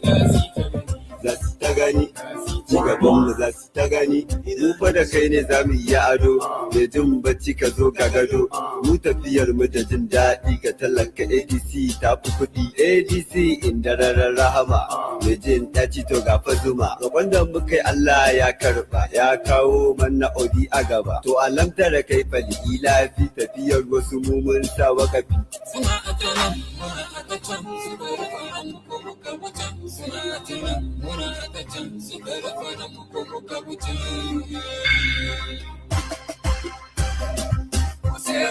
Peter Obi, ADC, Peter Obi, Peter Obi, ADC,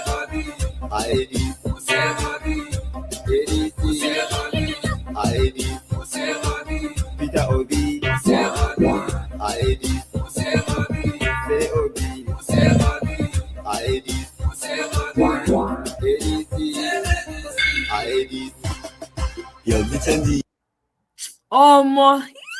God, this song they jam. Are you kidding me?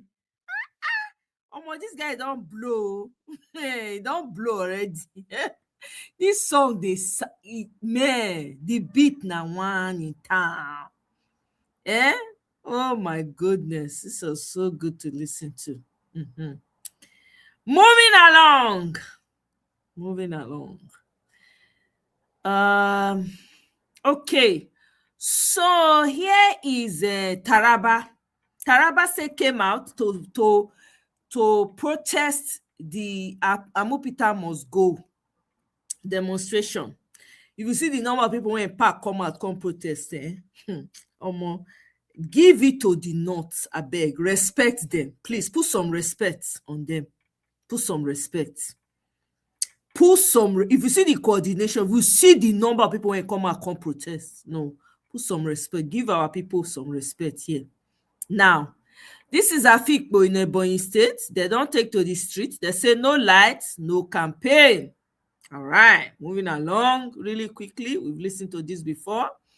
Now, coming to this, famed Nigerian human rights lawyer Femi Falana accuses Nigeria's ruling party of manipulating the judiciary to try and bring about a one-party state by destroying the opposition. Then the world should pay attention. This was said by Thibault Nagy, former U.S. Assistant Secretary of State for African countries, I believe. Okay, let's listen to Mama P. How is everybody doing? Let me share this video. It's going to be a quick one. I just want to say that God in heaven will punish Akpabio. Yes, God in heaven will punish every single lawmaker that signed these electoral acts into law. Your children will cry the cry where we say with the cry on top of beds every night. Yes, I'm swearing for you as one of the citizens that you are bent on frustrating. People of God, if you have not watched this video, I don't have much to say. You need to go and watch the video. This guy, Mike Guinea, is one of the good guys. Now, former INEC correct guy, and they make laws where business supposed to make elections they better. The same laws where this new assembly and their cohorts don't spoil. So the guy is coming out now to open the eyes of Nigerians to even the parts where we not see for the electoral law. We there here they shout transmission rate and electronic results. My people of God is worse. Is what I said. God himself will destroy these vagabonds. I don't see how you will sign an act into law that you know is capable of causing war in your own country. I've seen vagabonds, but I've not seen this pattern. These vagabonds, this particular one, they are from the pit of hell. I'm not gonna say much. You need to go and use your hand to look for the video because I don't know why it's not trending. It's not trending enough. It should be on every Nigerian's phone. So use your hand, go find her. May you watch her. Go type Mike Guinea interview for Google. Sit down, watch her because 2027 will be a long year. The man they break down everything where they do. I'm just gonna tell you what. Do you know now that the new electoral act, when with the shots they come since, do you know that it creates provision for politicians to print their own ballot paper and bring to the polling unit, and the INEC person there, if it's okay, it go accept them. Kai, you don't understand. The black side, am I speaking correct English? Do you know that politicians can now bring their own ballot paper? They say ballot paper when no get security features of INEC, that INEC can actually accept it on polling units. Fight, I said a fight, go save this country. Do you know it's in the electoral acts? These guys are vagabonds. So as we even shout our vote must cast, electronic transmission of results, this is just have created an act that protects impunity. The fuck? And people signed this. People actually signed this. Now God will punish all of you now. Nigerians, you better get ready for the worst. I'm not going to say much. Go and look for the mass interview. You need to. I don't know why it's not trending. And that's why I don't rate anybody. Be you content creator. You are not talking about Nigeria. I don't rank. I never rate you. If you decide to sit on the fence, you are seeing all this and you say it's not my business. Don't, hey! Everybody come outside. Hey! It's about to get hotter than even thoughts.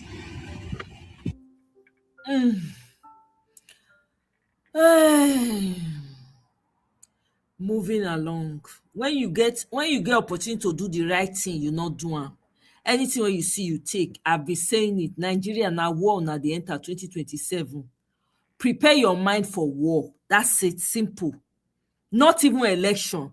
Because as it stands, they don't already write that election finish. If they defeat, allow them bring fresh ballot, best believe the numbers have been written already. Okay? Okay. Let's continue. Okay. For Atiku Abubakar, have you noticed that the people now actively campaigning for Atiku Abubakar for him to be given the ticket of the ADC, or for him to clinch the ticket of the ADC, or for him to be protected to take the ticket of the ADC? Like, oh, you never like me like a beg. Have you noticed? Have you noticed that there are now APC members actively posing like progressives or people that want alternatives to Bola Ahmed Tinubu, but they are campaigning for Bola Ahmed Tinubu in comment sections, making videos. There has never been a time where there is so much of image laundering, whitewashing of Atiku. And this is not a video to disrespect Atiku. It is to draw our attention to something. But before we get deeper into this, let's look at this video together. And somebody needs to tell Atiku he would be a hero if he stood. It's the same problem Atiku has that Bola Tinubu has. Respectfully, I mean, this may be your last realistic shot at the presidency. Does that make the stakes higher for you this time? Certainly, yes. Because the stakes are higher, because I believe that will be my last outing.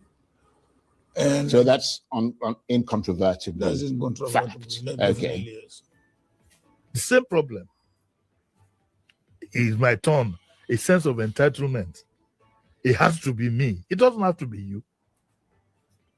It doesn't have to be you. Atiku should have a candidate, a young candidate, 55. You know, in the race, everybody will know that, it is.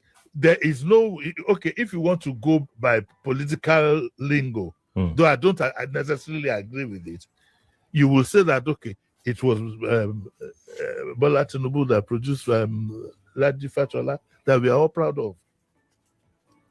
Who has Atiku put down in that mold that he cannot push forward? As a protege. As a protege.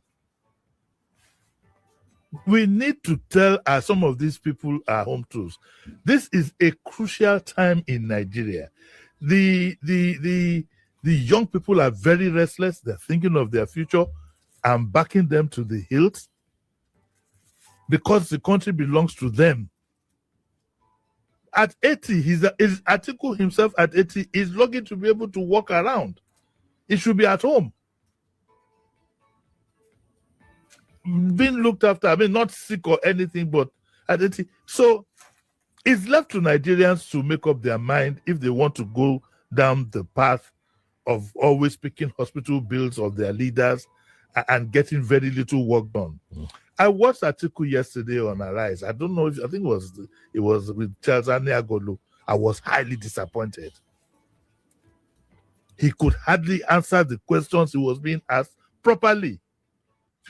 Again, like I said, this is not a video to attacking Alhaji Atiku Abubakar, but to asking the questions. Why are APC stalwarts or members of the ruling All Progressives Congress, or those that support the Bola Ahmed Tinubu's brand of politics, now campaigning actively for Atiku Abubakar? Somebody even drew my attention to the fact that with the current public awareness on registration of the ADC and the fact that we have now increased the momentum, the APC can even go ahead and flood the ADC's registration portal and register so that they can have a chance to supporting Atiku. But again, while we wait for all of that dynamics and we are going to look back at those politics, but does that tell you that there is something to worry about?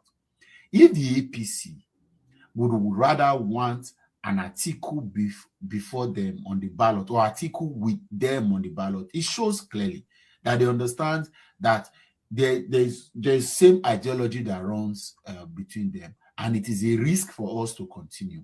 If you now begin to suggest your opponent, if you begin to demand for the person you want to see on the ballot, if you are not more interested in a particular candidate, I do not want another, you are not even more concerned. I have seen all sorts of narratives. The narratives of, oh, you can't bully him. The party was created by Atiku. Atiku founded the party. He labored for it. He sacrificed for it. I'm telling you, busybodies. Like the Supreme Court gave judgment in the issues of Kazim Shettima's double nomination. busybodies suddenly getting involved. But that is a pointer to realizing that we are in a more precarious situation. If people that are not supposed to be in the party, that do not have stakes, now begin to consider who they want to meet on the ballot, they are ready to do anything. So I even hear that people are not even putting money for mobilization in various southern states so that people can go and register, so that they can stand a chance to supporting Atiku's candidacy for the ADC. That is in itself a pointer to the fact that we have to stand up for what is right. If you know that you are looking for a softer opponent, and for all I care, if you check all of the dynamics, the things that have happened the last couple of weeks with the ADC, it is immediately became clearer that the Obi Kwankwaso ticket may become the best that we have ever had in recent time. And that's how all of these stones, all of these wars and battles and the Supreme Court could not even give judgment. They said they are reserving judgment. Does that tell you something? And I want to use this medium to again remind Nigerians our destinies are in our hands. Yes, we'll try our best to see how we can fix this politically or electorally. We want to use the ballots to see if we can change it. But should this not work, our destiny is in our hands and not in the hands of just anybody. Because 2027 is a break or year for Nigeria. And should we miss it in 2027, we would have missed it for life. Let's keep that in mind. I'll see you again at another time. I'm telling you, war 2027. Just have that in mind. Don't go there. Now you flabber, rubber slippers. Go vote that day. Be prepared for war. It's either you take your country or it's gone forever. People don't know who you are playing with. People don't know who you are joking with. You can listen to Ndumeo. Captors, those that abducted them, are still from our area, from their accent and their speech. Now, we've seen the video. We didn't show it, but we've seen it. Hundreds of captives, many of them women and children, pleading for help. You were mentioned directly. What went through your mind when you saw that? So it was very sad, just especially when I know so many of them. Well, that's my local government. It's a ward in my local government. They were all taken from the same area? Yeah, from the same area, a village known as Mweshe, with a population of, I think, more than 5,000 upward. And I know the place very well. It's like 12 kilometers from the main highway, that is Maiduguri Mubi Road. And it's a one-way drive, except for diversion into other villages. At the beginning, I know that there's a population of 5,000 to 10,000 there. But at the beginning, I didn't believe that they have abducted 416 people. Yeah, it was initially, those abducted was 547 or thereabout, or 500. It was unbelievable. It was shocking. But it is true. It is not like these people were loaded into a vehicle or taken. But more or less, the captors were herded, just like you know, cattle. 2-3 persons can, control cattle and herd the cattle towards the direction they want. And it was easy for them, as I said. There's no way out. And if anybody tries anything, they use humans as an example, shoot somebody down. So people just follow the instruction. And after that, a kilometer or two are villages, series of villages. There are about 15 or 20 of them. That in those days, when there was peace, it's a highly densely populated area. Just from Weshe to a village called Gava. Gava is highly populated too. About 2, 3, 4, like 10,000 is population. There is nobody there now. And there's another village called Agapalawa.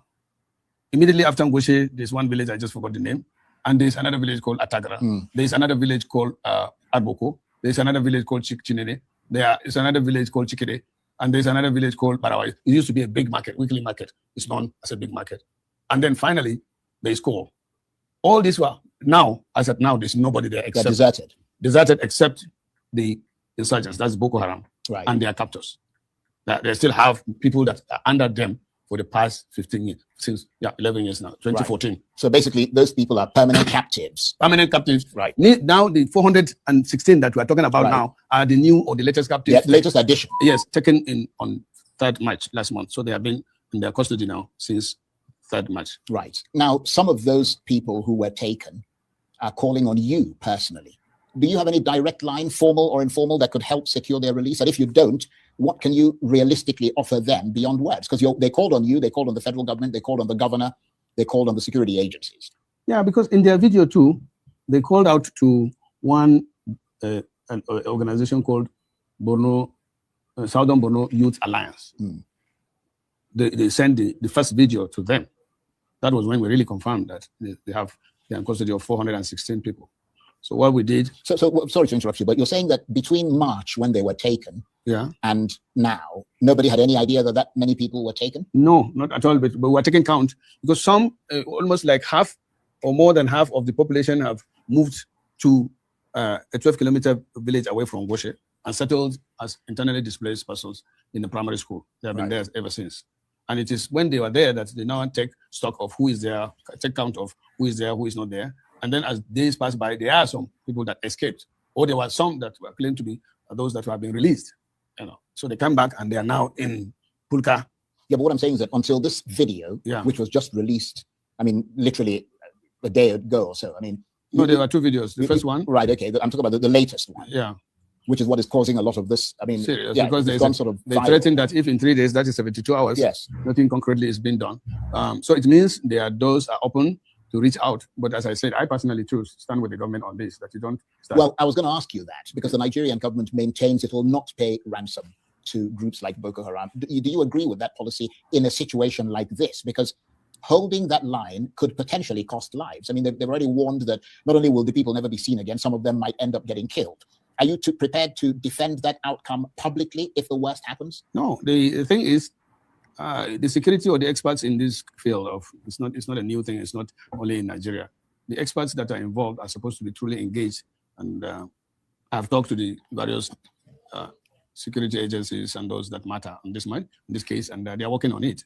And I think, Charles, at this stage, I would prefer to leave it like that, because the Nigerian government is not just sitting back, of course, doing nothing. In fact, I promise you that before I even come, I'll do some investigation, make some contacts, which I did even this afternoon. And the government is on its toes now to see how they can go about it. But I don't think it is appropriate to outrightly say, hey, go and negotiate with these people, give them the money they need, and then get people released. But then what are the alternatives? Is a forceful rescue operation even viable here? Or would it risk triggering exactly what the militants are threatening? And I don't think this conversation should extend to this level, Charles, because, as I said, it's a security matter. And I think the terrorists or the insurgents even have more information than you think. So for us to start discussing the strategies, how to go about it, the bottom line is that government should do whatever it can legitimately without compromising legalities, sovereignty, authority of the Nigerian government to get these people out. And it can be done. It has been done before. So it's not necessarily to say, oh, give them the money, go and find 5 billion that they're demanding and hand it over to them and get these people out. And also, it's not just to say, oh, don't give them anything, just go after them and do. No. I think the investigation, the intelligence, the surveillance, the other things that will determine which is the best way forward. Would you, I mean, let me put it another way. Would you support back-channel negotiations, even if not officially acknowledged, to save the lives of these people? Of course, the main thing now, and why I'm here even, is to appeal. To be on this program goes a long way. We may be able to have somebody who say, hey, here I am, I'll do something about it, and it can work. We had this kind of situation before, and they are the ones that mentioned the president of Borno South Youth Alliance. These are the kind of individuals that will help the Nigerian government or the intelligence community or to work. As I said, I don't want us to really talk, and it's not even good for them, for their safety and the process, to be talking about. Yeah, that's understood. But how did we get here again? I mean, hundreds of people abducted. What does this say about the current state of security in Borno State? The current state of security in Borno State, at one time we were very comfortable. I mean, because the issue of the security threat, the issue of insurgency has drastically gone down with the effort of the state governor, the federal government, and then the Nigerian armed forces in the theater. Things were really improving. And I must give credit to this government. Then when the president declared state of emergency on security, the funding for the military in 2004 was very, very good. I think it's about 2024? 2024. Right. But 2025 is something else. How do you mean? The release is poor. The capital component, besides the recurrent, has been challenging, and that affects the performance of the military. Even the procurement recently, I think yesterday or so, I saw it. Daily Trust made those analysis, and it's true. The 2025 releases was not up to, I think it was for capital in the armed forces, it was 6 to 7%, which is good. I've been proposing that the budget of the armed forces and the situation we find ourselves should be front-loaded so that they can, because most of these things, the equipment they use or they procure are not things that you can take all off the shelf. And also because they are in a war situation, you can have an MRAP of 4 to 3 billion just destroyed with a rocket-propelled grenade at once. Or the insurgents can set it on ablaze at once. The general we lost in Benishek was in one of the MRAP, and it's completely destroyed. And these are not locally produced. They cannot be locally maintained. So you can see that in the situation we find ourselves, requires really understanding and support of the government and the community. You basically, everybody needs to be on their toes. Yeah, not only on their toes, but I'm so worried these days that even the morale of our soldiers have started waning. And that is because generally, except we that are wearing the shoe, do not appreciate what our soldiers out there are doing. Up to now, a soldier, an army is not receiving private is not receiving up to $80. And his feeding allowance is 3,000. Of course, Sid. 50 cents. Yes, nah. I mean, do all that way. We have the soldiers, they are so committed. Charles, if you go out there, especially in the theater, like the person that gave his life in Benishek, General, is from Edo, from Auchi, Brimo. A general, skilled by a rat tag. And you know why? Because really, they don't, I have been saying it, they don't have the equipment, they don't have the training, they don't have the ammunition, they don't have the motivation. And yet they have to go out there. Not only that, yet they are committed. Yet they are committed. And if these generals, the commitment in Nigerian armed forces, and that is for army, including police, including this, but all of them are on the same thing. They don't have the equipment. We don't have enough drones. It is only few these days that there is a kind of, as I told you, when the president came on board, he declared the state of emergency on security. He procured some Air Force platforms. But if you compare it to what Algeria or Egypt has, I think our own is just a fragmented, small percentage. I think the armed forces platform that Nigeria has is not up to 10% of that of Egypt. And it's not more than 20% of that of and of course, you were chairman of the Senate Committee on the Army, so you know a lot about this. Yeah, but these days I heard now that some of our soldiers are sent on special training.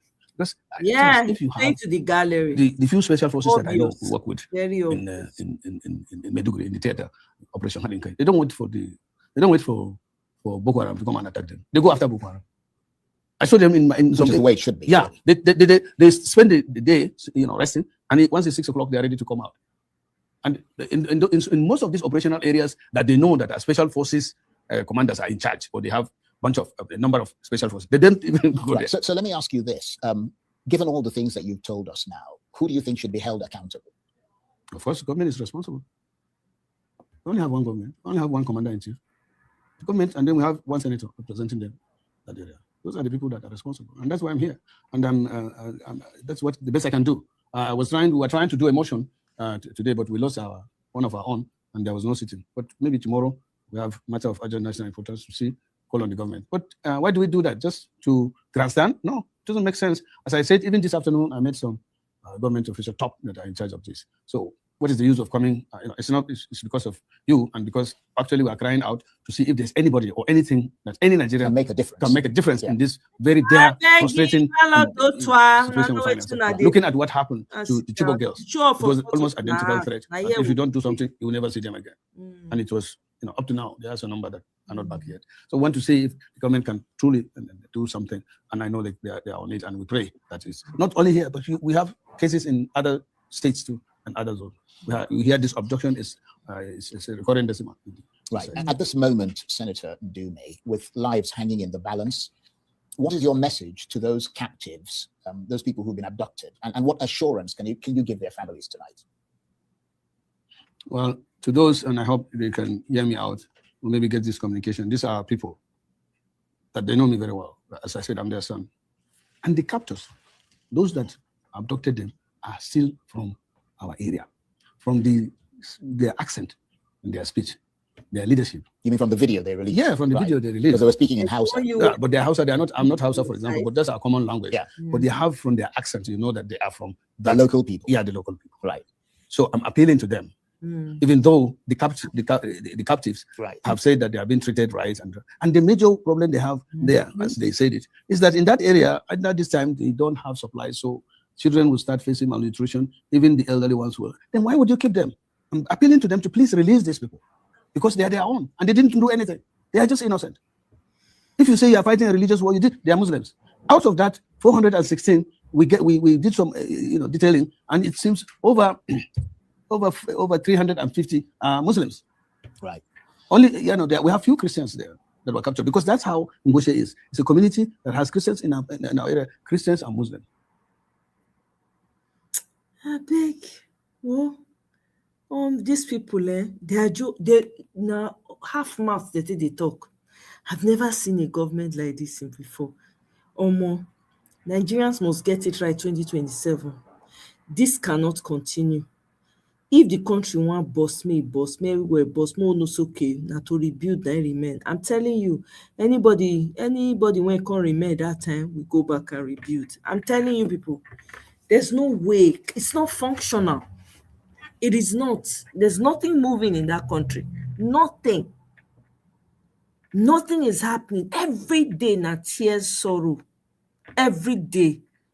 Tears, sorrow, and blood. Every single day. Not like Nigerians don't have no break. Your country is against you. Outsider is against you. South Africa is driving you. Ghana is driving you. Every country you go to, even the people that are crossing the desert, they flog them. They use them to do house boy and house girl. The ones where they want common organ for their body, they come out like say, God. Hey, 2027, Nigerians, be ready for war. That's all. Prepare for battle. Not be say you go there, they go like say na party, they go. Prepare for war. The handwriting is on the wall. Me, I've said it here several times. I don't see an election in 2027. Okay? I do not see. But hey, because everybody is saying, okay, let's see, maybe I stand to be corrected. I could be proven wrong. So I cannot say it's only my way or the highway. I can't say that. You understand? So I don't see an election, but hey, maybe the opposition will be able to shock us and say, okay, you say there won't be, well, here we are. And the only people that will deliver that country out of where it is right now, the only person, if you like it, you don't like it, it's peppering your ear, it's not peppering your ear, it's Peter Obi. If anybody else collect that ticket, kiss Nigeria, bye-bye. Peter Obi now be the savior of that country. Wallahi, talai, take it to the bank. If you do not give that man, if you not go pass back, opposition, can't go pass back, do kurukere from back, go give out to another person. You know, before ADC, we don't know ADC, we don't know a party existing called AD, we don't know. Now Peter Obi now bring her to the limelight. May I just remind you now Peter Obi, you see as LP, we don't know LP from nowhere, from the shadows. Now LP take come out. Now Peter Obi now give life to LP. When I see wetin happen after I come out, nobody even know whether that party they exist. Abure come out, they say he want to appease something. It be like nobody they will pay attention to her. Like two people now like this thing self. The tweet. Hey, God, I beg you. See, ADC, the sure candidate for you, the surest, Peter Obi and Kwan. That's the only ticket that will excite Nigerians all over the world and at home. Everybody will go to work. There are people that are ready to go back to Nigeria and go and vote their vote. If you people like, go and do kurukere and mistake, give it to the wrong person. You see as LPT die. When it be like when they deflate tire. Now so ADC go be. It go be like a movie for na eye. Before Peter Obi join that party, una dey beg am, una dey drag am, una dey troll am, una dey use propaganda. He wants to feel like he's the only one. He wants to even Kenneth Okonkwo, they vibrate. He don't join now. Now only he be the light for that party. Okay, Kwankwaso, Obi and Kwankwaso. If it is not both of them, you people are wasting your goddamn time. And you're wasting our time also. For those of us that are still looking at that option, you're wasting our time. If you make a mistake, ADC will die a natural death. Take it to the bank. If you people be doing nonsense that you are doing, I don't have anything against anybody that is in the coalition, something. I'm not getting anything against them. I respect them. Hey, heck, they try. At least they feel show something when they do for the country. They run, even though they not run the country well. They still, at least they make efforts, right? For effort, we give them 1%. But you see, the only person that is moving around the country, one single man. Let me even read out the numbers, I beg, that my president gave to healthcare. I don't know. People should go and collect your president from where you know. Me, my own president. Now in numbers I want read out now. See, one man, 330 million healthcare donations. One man. One man. That's my president for you. Only he don't visit the entire 36 states of Nigeria and still visiting. He go back recently. Listen to a young girl that gave a speech. I don't have time to play the video right now. Right? Look, we all know what we are doing. If you make a mistake, it will be like, you know when air come off for tire, now so it will be. ADC will disappear. The same way it take come up, now so it will go flat. So ADC, respectfully, Mona given to candidate Peter Obi and Kwankwaso when go ginger everybody. Everybody go put body. Now that one I go make us say, yes, we are ready for this battle. We will wake up, we go dey march. As we jump up from bed, we go do zobu by our bedside. But if una mistake, can't go do mago, na another thing. Any mago wanna do not to una detriment. Since una want make the country die natural death, no problem. We dey here, we will help you people to send it to wherever you people want it to go. Because we dey talk and now pele. Some of them they raise show that they feel like say this thing. I don't have anything. I'm not here to insult anybody in the coalition, but everybody knows who the winning candidate is. The force of nature is behind one man. And it has already put, it don't accept one man, accept the vice president joiner. The force of nature is with them. The organic following is with them. What other sign do you need? What other sign? It's time for Nigerians. It's time for the citizens of that country. A few people cannot hold the rest of us to ransom. No. Nigeria will change in my lifetime. Either you guys want it the easy way or the hard way. We will not continue to accept this Nigeria that you people are doling out. We refuse any geriatric patients in the White House. Okay? Let them go to real old people's home. Aso Rock is not an old people's retirement home. Any aid that will not respect itself, we will be disrespected. It's simple. You will be disrespected. Okay? Now they disrespect the whole of Nigeria all over the place. See that they come out, they yab Kenyans. Kenya president don't throw hand, give hand too.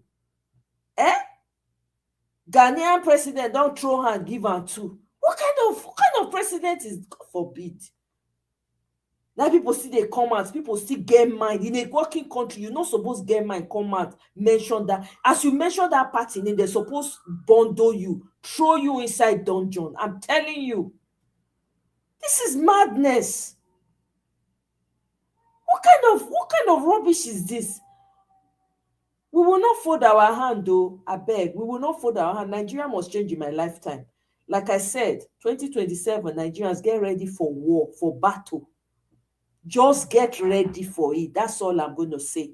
They've already told you, they are telling you to your face, we are rigging the election. What are you going to tell them? Be ready. No, go there, go wear short knicker and bedroom slippers. It's not the time to go short knicker and bedroom slippers. No, you have to be ready.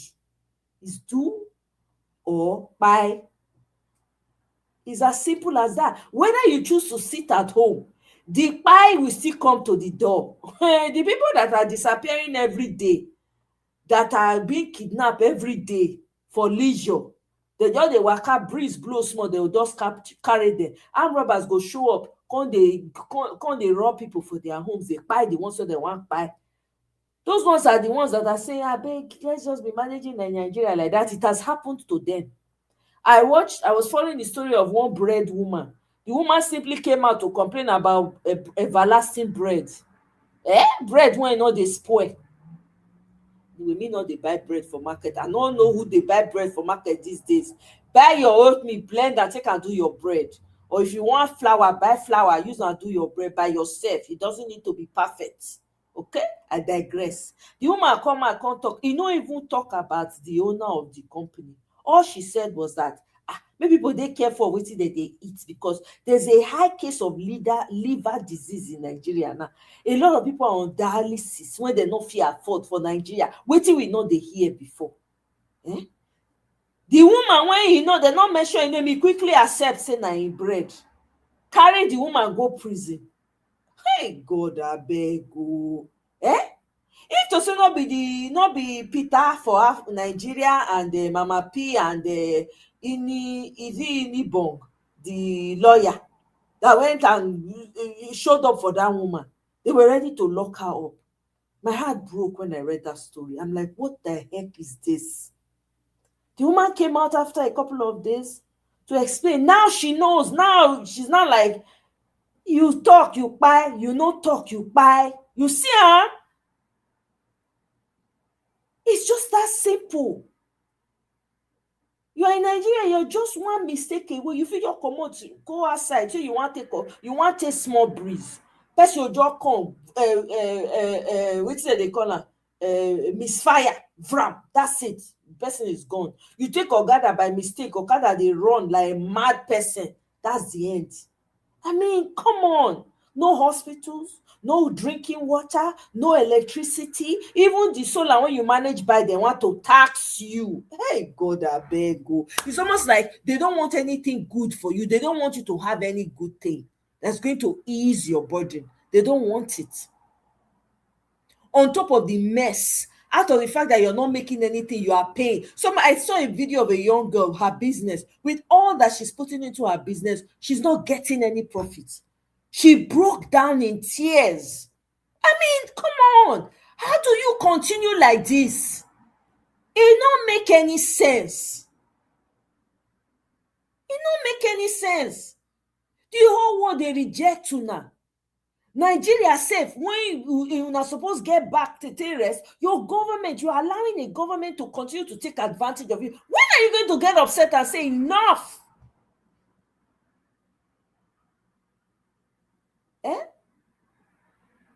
Nigerians, when they stay overseas, when they feel say no concern me, it's not my problem, it's not affecting me, it will affect you. There's no way to not affect you. You are just one policy away. They tell you, say, this thing what you do, we don't want you here again. What are you going to do about it? You think it can't happen? You think you are safe, you are secure? You ain't secure, you ain't safe. All they have to do is just make policy. If somebody like that, Remy, Kemi, if me and they pray every day, make Kemi become mayor for UK, wallahi, you go deport half of una. I will love it. I'm telling you. Even here, when we did, this man feel wake up from the wrong side of the bed today. You go roll back everything. What do you want to do? Where you want to go? Where? When we they talk for Nigeria matter, so we don't get things to do. You say we need to, if you not talk, you buy, you are okay where you are. You are not speaking up for the people that are broken. And you think it's normal. It's not normal. It is not normal. You think it's not going to touch you. You don't know when it will touch. It's a revolving door. There's no amount of prayer you can pray away. You can't pray it away. This one requires action. Real-time action now. Everybody getting involved. I'm happy. A lot of Nigerians are waking up. A lot of young people I'm seeing with TikTok videos that used to do all kinds of things. They don't even have the time anymore. It has touched everybody. Everybody is tweeting. Go and get your PVC. Go and get your PVC. Go and get your... That's what... Go and register for your PVC. People are doing TikTok videos about it.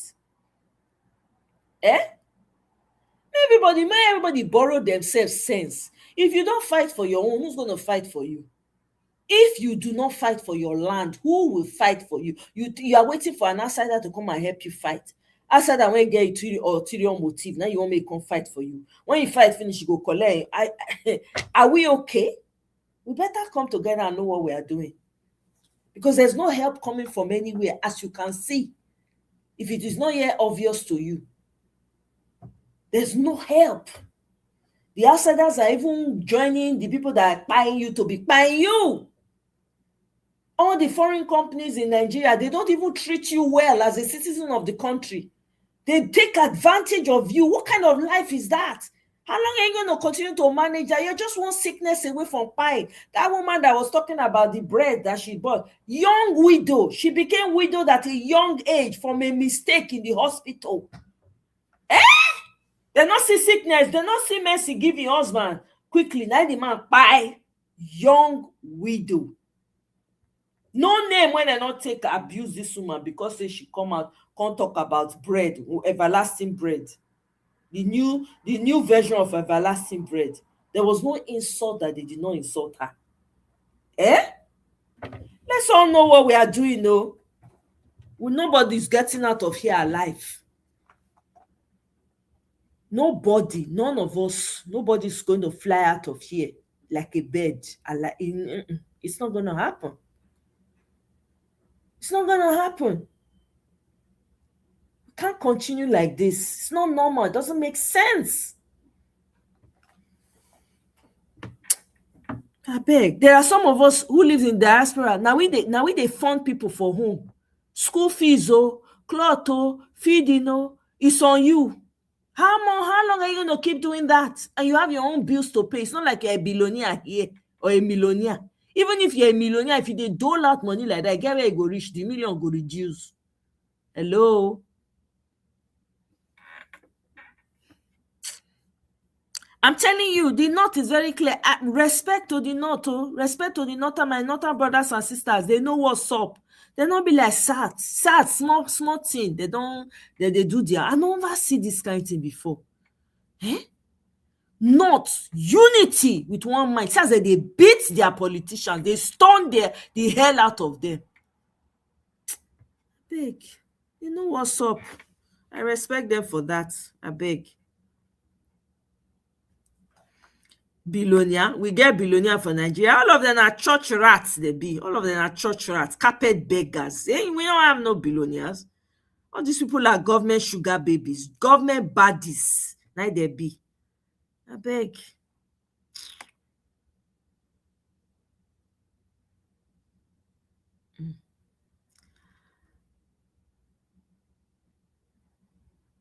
Exactly, Sid. Yet you sign trillions for the president for nothing. They talk out of every side of their mouths. I beg. The late Brigadier General from Auchi was a twin and grew up as a family friend of my friend who currently lives in South Africa. She said she was shocked when she saw it was him. It's sad.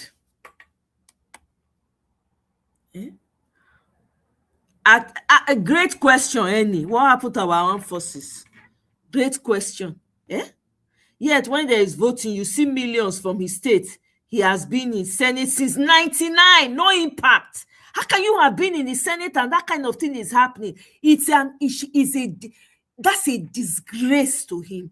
That's on him. That's going to be on his conscience forever. Since picking when they born 1999, how old you go be now? 27. For 27 freaking years, you could not bring your people up. You could not educate them, bring light, bring opportunities, businesses, companies. To such people. God forbid. Disgrace. Now they'll take come off for this word. Armed forces are compromised by the military general siding with terrorists to make money too. Can they leave me? You just remind me of sour soup. I want to see fresh sour soup. I need that sour soup. I dey crave am sometimes. There was one I saw. I was going to order it. They can't tell me say how many days it go take reach here. I say, I beg. For one, I think it was like $50 for one sour soup. And it was going to take some days to get to me. I beg, if you now know the plug for SARS, someone let me know. I dey miss. I didn't know anything the sound of SARS. I beg, can they leave me, jare? You people hire them for political means, making them comfy. This us a game of mirrors. This is us a game of mirrors to move a narrative that's not only Christians, but exactly that's what they're trying to do. That's exactly what they're trying. They're trying to flip the narrative. Yep. Seriously damaged, I'm telling you. Abure, that one don't enter dustbin of history. We don't even know that it exists. Who is he? Who he be? I don't even know. I beg. By next week, we go sabi. PRP is waiting now. Potting, we go just pot. That PRP, do we trust it? Do we trust it though? Change go come, oh, it must come, okay? It must come by fire, by force. So the north is very clear. Okay, nothing more, nothing less. I'm telling you. Same for a young mom that critique kids for books. They are after. It's crazy. It's wild. People cannot critique. You cannot complain as a customer. You spent your money to buy. You cannot. Nigeria is fucked up. Oh. There's a lot of work to do, man. That owner of that bread, that woman, a disgrace, shame to her. What a disgrace. That woman get children, so now they're supposed to caution their mama. Shame to that woman. What a disgrace. The woman say when she reach police station, so she they hit hand for because she know the IGP closely. They hit hand for table. You want to buy people because you want to sell bread, everlasting bread. Hey, God, I beg. Nigeria is fucked up big time. EB, long time. Good to see you, my brother. We don't miss you. In fact, you don't let me come out, sha. I not lie. I not form this thing for you. Welcome. Good to see you. Oh my goodness. It's already affecting us, Annie. It is. Look at us here, 3.5 hours talking. Is it normal? If to say Nigeria straight, I will go gather this down. If to say Nigeria straight now, before they talk where we want to go for vacation. Before gather here, they talk, okay. After which man go through one visit again. After this man, there's this fruit. There's this what did they call them? Pear season, corn and pear season. Let's organize a corn and pear party. That kind of soft kind of conversation I will for the get. But here we are doing heavy lifting. The lifting we must do. We will not get choice. EB, my sister, my brother, I go hide. I was hibernating. Yeah, I'm doing well. Thank you so much for asking. I appreciate. I went to hibernate small. I said Nigeria problem can wait. But a lot was happening. Of course, when I go, I know they go like that. I still they keep my eye on what's they happen for Nigeria. So, but it was limited. I made sure it was limited. But hey, I'm back. Yeah. So my people, I think I've done enough today. I don't try. I don't know about tomorrow. I don't know about this weekend. It depends on how it goes. But I know tomorrow, Peter will be supposed to be at University of Ife. I don't know if he's still going to hold, though. You know how it goes. The figure cancel at last minute. But we'll see how it goes. And then I know that the Kwankwaso Obi coalition people, as in the same group, they don't form group chats, and they want to do like I think they want to organize a space or something like that. I mean, if any one of that is happening, if I have access, I will stream it here so that everybody can be aware. If not, then we'll just play it by ear and we'll continue to push. When is the case? When is the judgment for the ADC matter? Does anybody know? When are we expected to hear something from them? We are in deep problem. Sid, we are in serious deep problem. I know we'll lie to you. We have a lot of work to do, a lot, but there are so many opportunities though. When there's a problem, there's always opportunities, right? So we're going to need a lot of consultancy companies that will retrain people. We need education will be across board. I don't care whether you're in the village, school will reach you. You must learn something. Wallahi. We need to earn mass learning. People, if you whatever it is that you're doing, you must do teaching part-time. We have a lot of work to do. So everybody must prepare themselves. We must prepare themselves. So Nigeria will work in my lifetime. I'm going to see that new Nigeria in my lifetime. The true freedom as Nigerians will come in my lifetime. We will see them. We will celebrate them. So nothing, they change that one. We're created, all of us here on this life, we're created for such a time as this. We are the ones that are going to deliver that country. And we will see that, we will lay the foundation for it. Nothing they happen. All this hate when they get from all over, maybe we need them. We need them so that Nigerians go get sense, so that they go take their place for this world. Because Nigerians have been goofing for too long. Mediocrity, don't eat through the system. It's time for you to take your place in this world. So, hey, perhaps this is a wake-up call. But we'll keep knocking, we keep waking people up. We no go fit sit down, we'll continue to talk and educate as much as we can. The case has been reserved in astute antebellum. Michael, I don't know. When is the judgment? Does anybody know? Yes, Kenya, change is coming for sure. Does anybody know? Okay, well, I think I'm going to go and search for that information myself. All right, guys, it's been real. EB, thank you for stopping by. Guy Onwalele, thank you so much for the super chat. Tracy, my girl, thank you. Annie, thank you so much for the super chat. I really, really appreciate. Yeah, you dey suspect my hibernation. Suspicion is allowed. See, the suspicion is allowed. Hey, as I dey suspect everybody, it's okay. You're allowed to be suspicious of me too. Absolutely. None of us trust each other because of the problems when Nigeria don't create. So it's all good. It's all for the good. We go get now good news. We go come out of, and the change will really come.